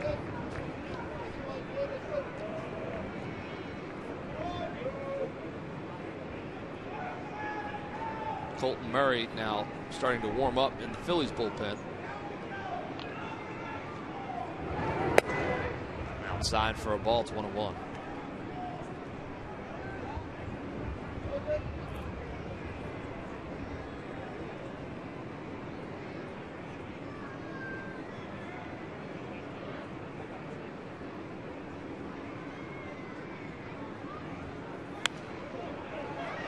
I'm looking back at the pitches on Yelich. It wasn't a bad pitch. It was down in the zone, hit towards the end of the bat. Prado was a step in the bucket. Step in the bucket, hit the ball to right field. Yep. The mistake pitch he made was against Ozuna. It was up in the zone. It was a ahead of Justin Bour. 1-2. Swing and a miss. He got him. So a strikeout for Kenny Giles on the slider. 85-mile-per-hour slider for Giles, and that's the second out of the inning. With 2 outs. That'll bring up Jeff Mathis. Nope. Yep, Jeff Mathis 1 for 3 on the afternoon. He struck out his last at bat. I had to double check that. So runners at first and second, 2 outs. Kenny Giles trying to keep this a 1-run Marlins lead. His first pitch to Mathis is a strike. It's 0-1.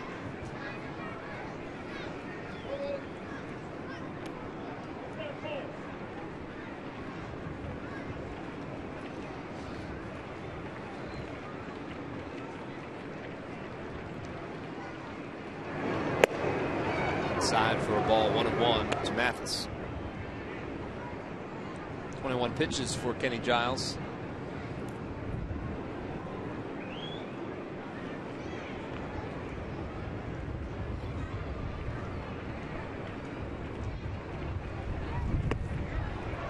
One pitch, he swings through it. It's 1-2 now. It's a good slider. Yeah, very good. So he's ahead of Mathis 1-2. Runners lead off first and second with 2 outs here in the top of the ninth.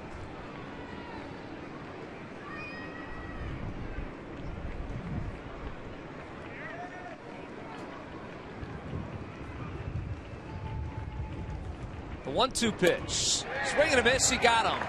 Strikeout victim number 2 for Kenny Giles, and he gets out of the inning with stranding 2, but not before the damage is done. The Marlins able to put 2 runs on the board in the top of the ninth. We head to the bottom of the ninth. Phillies trail 7-6.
Six to the Marlins. One last chance for them. They give up 2. Does Kenny Giles in the top of the inning. But, Matt, you say, not bad pitches. It's not. If you look at the Yelich base hit, it was down the zone. It's an area where you cannot get hurt by getting the ball hit out of the ballpark. That pitch there was down the zone as well.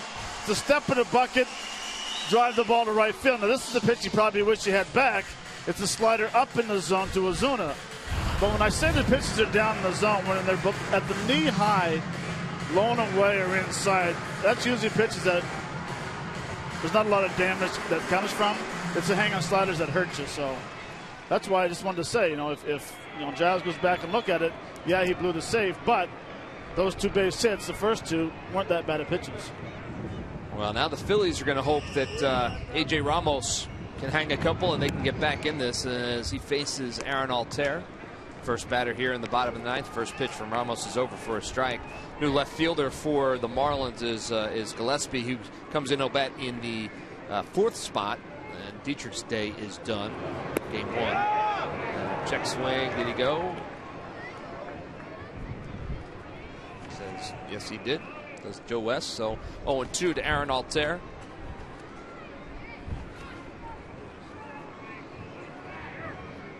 The 0-2 pitch is in the dirt. It's 1-2 to Altair.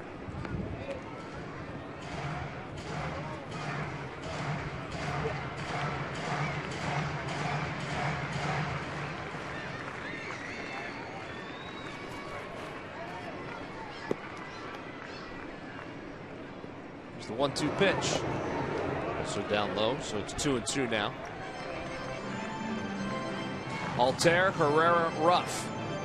2-3-4 for the Phillies. Defensive lineman, third baseman playing right on the line. Left fielder playing pretty much back up against the wall, and everyone else is normal depth. If anything, a little shallow in center field. All on the outside corner, called third strike. He fooled Aaron Altair with that breaking pitch, and he gets it over the outside corner. That's the first out of the inning. And that'll bring up Odubel Herrera. Take a look. What do you think? It's a pretty good slider right here. Starts the middle of the plate, hits out third. Might end up just a hair low, but too close to take with 2 strikes. So Herrera, who's 3 for 4 on the evening, step in, see if he can't find his way on base.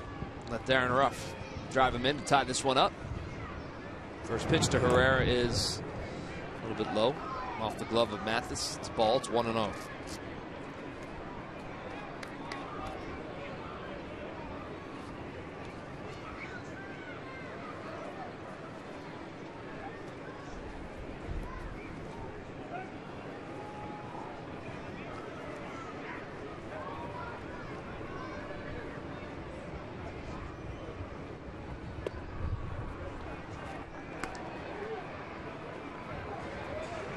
Back-to-back off-speed pitches. Slider, changeup. Need a runner.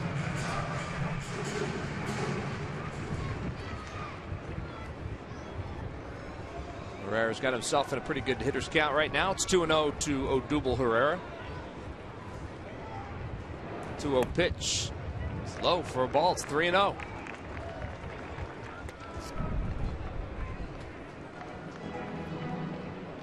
Now this is where you would think you're going to take 2 pitches, at least 2 strikes. 3-0 pitch, automatic take in this situation.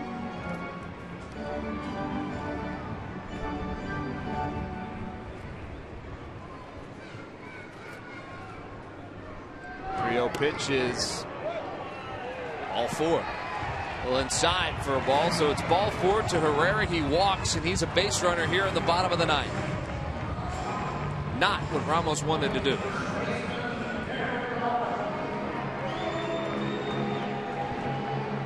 Maikel Franco has made his way into the on-deck circle. Looks like he will be the pinch hitter for Kenny Giles. This inning continues. Darren Ruff first. He steps in from the right side. Herrera leads off first. First pitch to Ruff is over for a strike.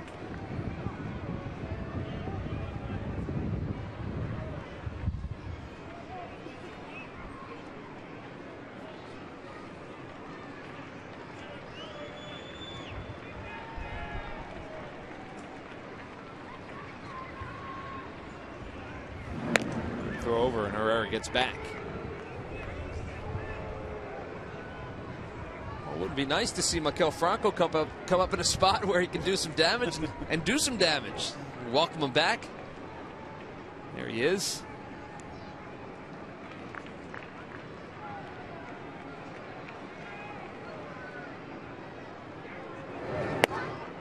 That is on the outside corner for a strike. It's 0-2.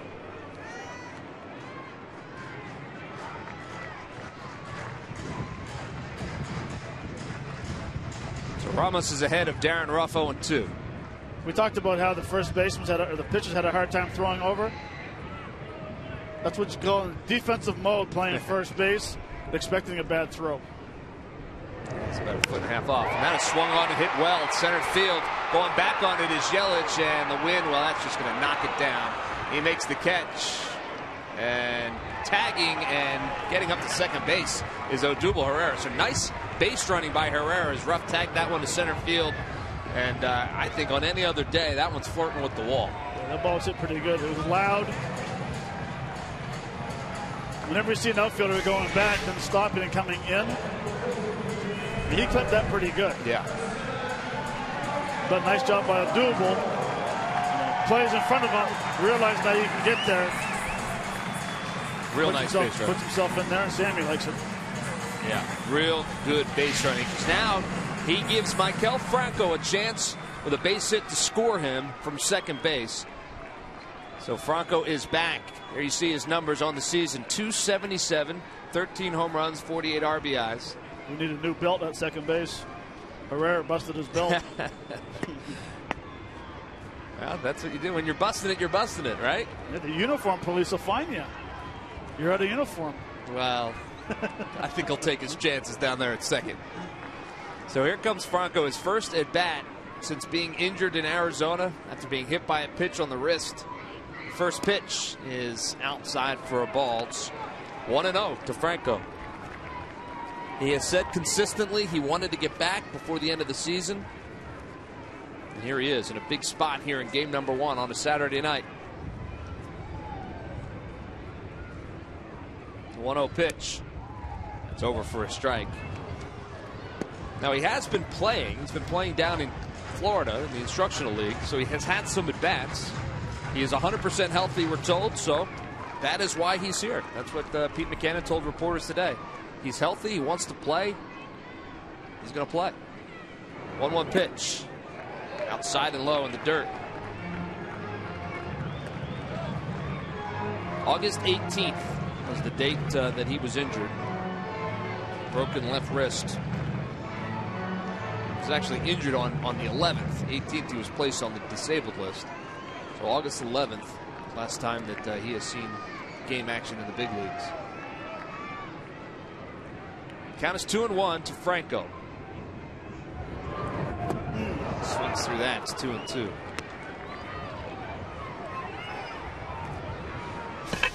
Pretty good slider. Kind of a little off balance swing. See how the top part of his body leaves early. So here we are. 2 balls, 2 strikes, 2 outs. Bottom of the 9th. Runner on second. Here's the 2-2 pitch. Swing and a miss. He got him. Maikel Franco is a strikeout victim, and Ramos comes in and closes it out for the Miami Marlins. 7-6 is your final. The Phillies threatened here in the bottom of the 9th inning, trying to tie it up, but to no avail. And the Miami Marlins come back by scoring 2 runs in the top of the 9th to take game 1 here in Philadelphia. Well, our player of the game, Christian Yelich, 5 for 5, a double, an RBI, and of course scored the winning run, the 7th run for the Marlins. And he is the feature of our W.B. Mason deliveries of the game as well. Well, there's 5 of them. He gets a base hit up the middle right here. Nice play by Swain, just not in time. Second at bat, RBI single to left center. Staying inside the baseball, hitting it to left field. Then comes up here, and this is a hustle double. Hits the ball up the middle. It's Roberts a base hit to left field for his 4th knock.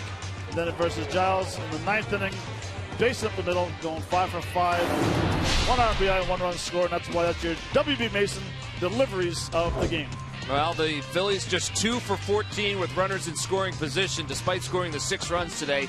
That was a problem. We'll be back to put a wrap on this in just a second.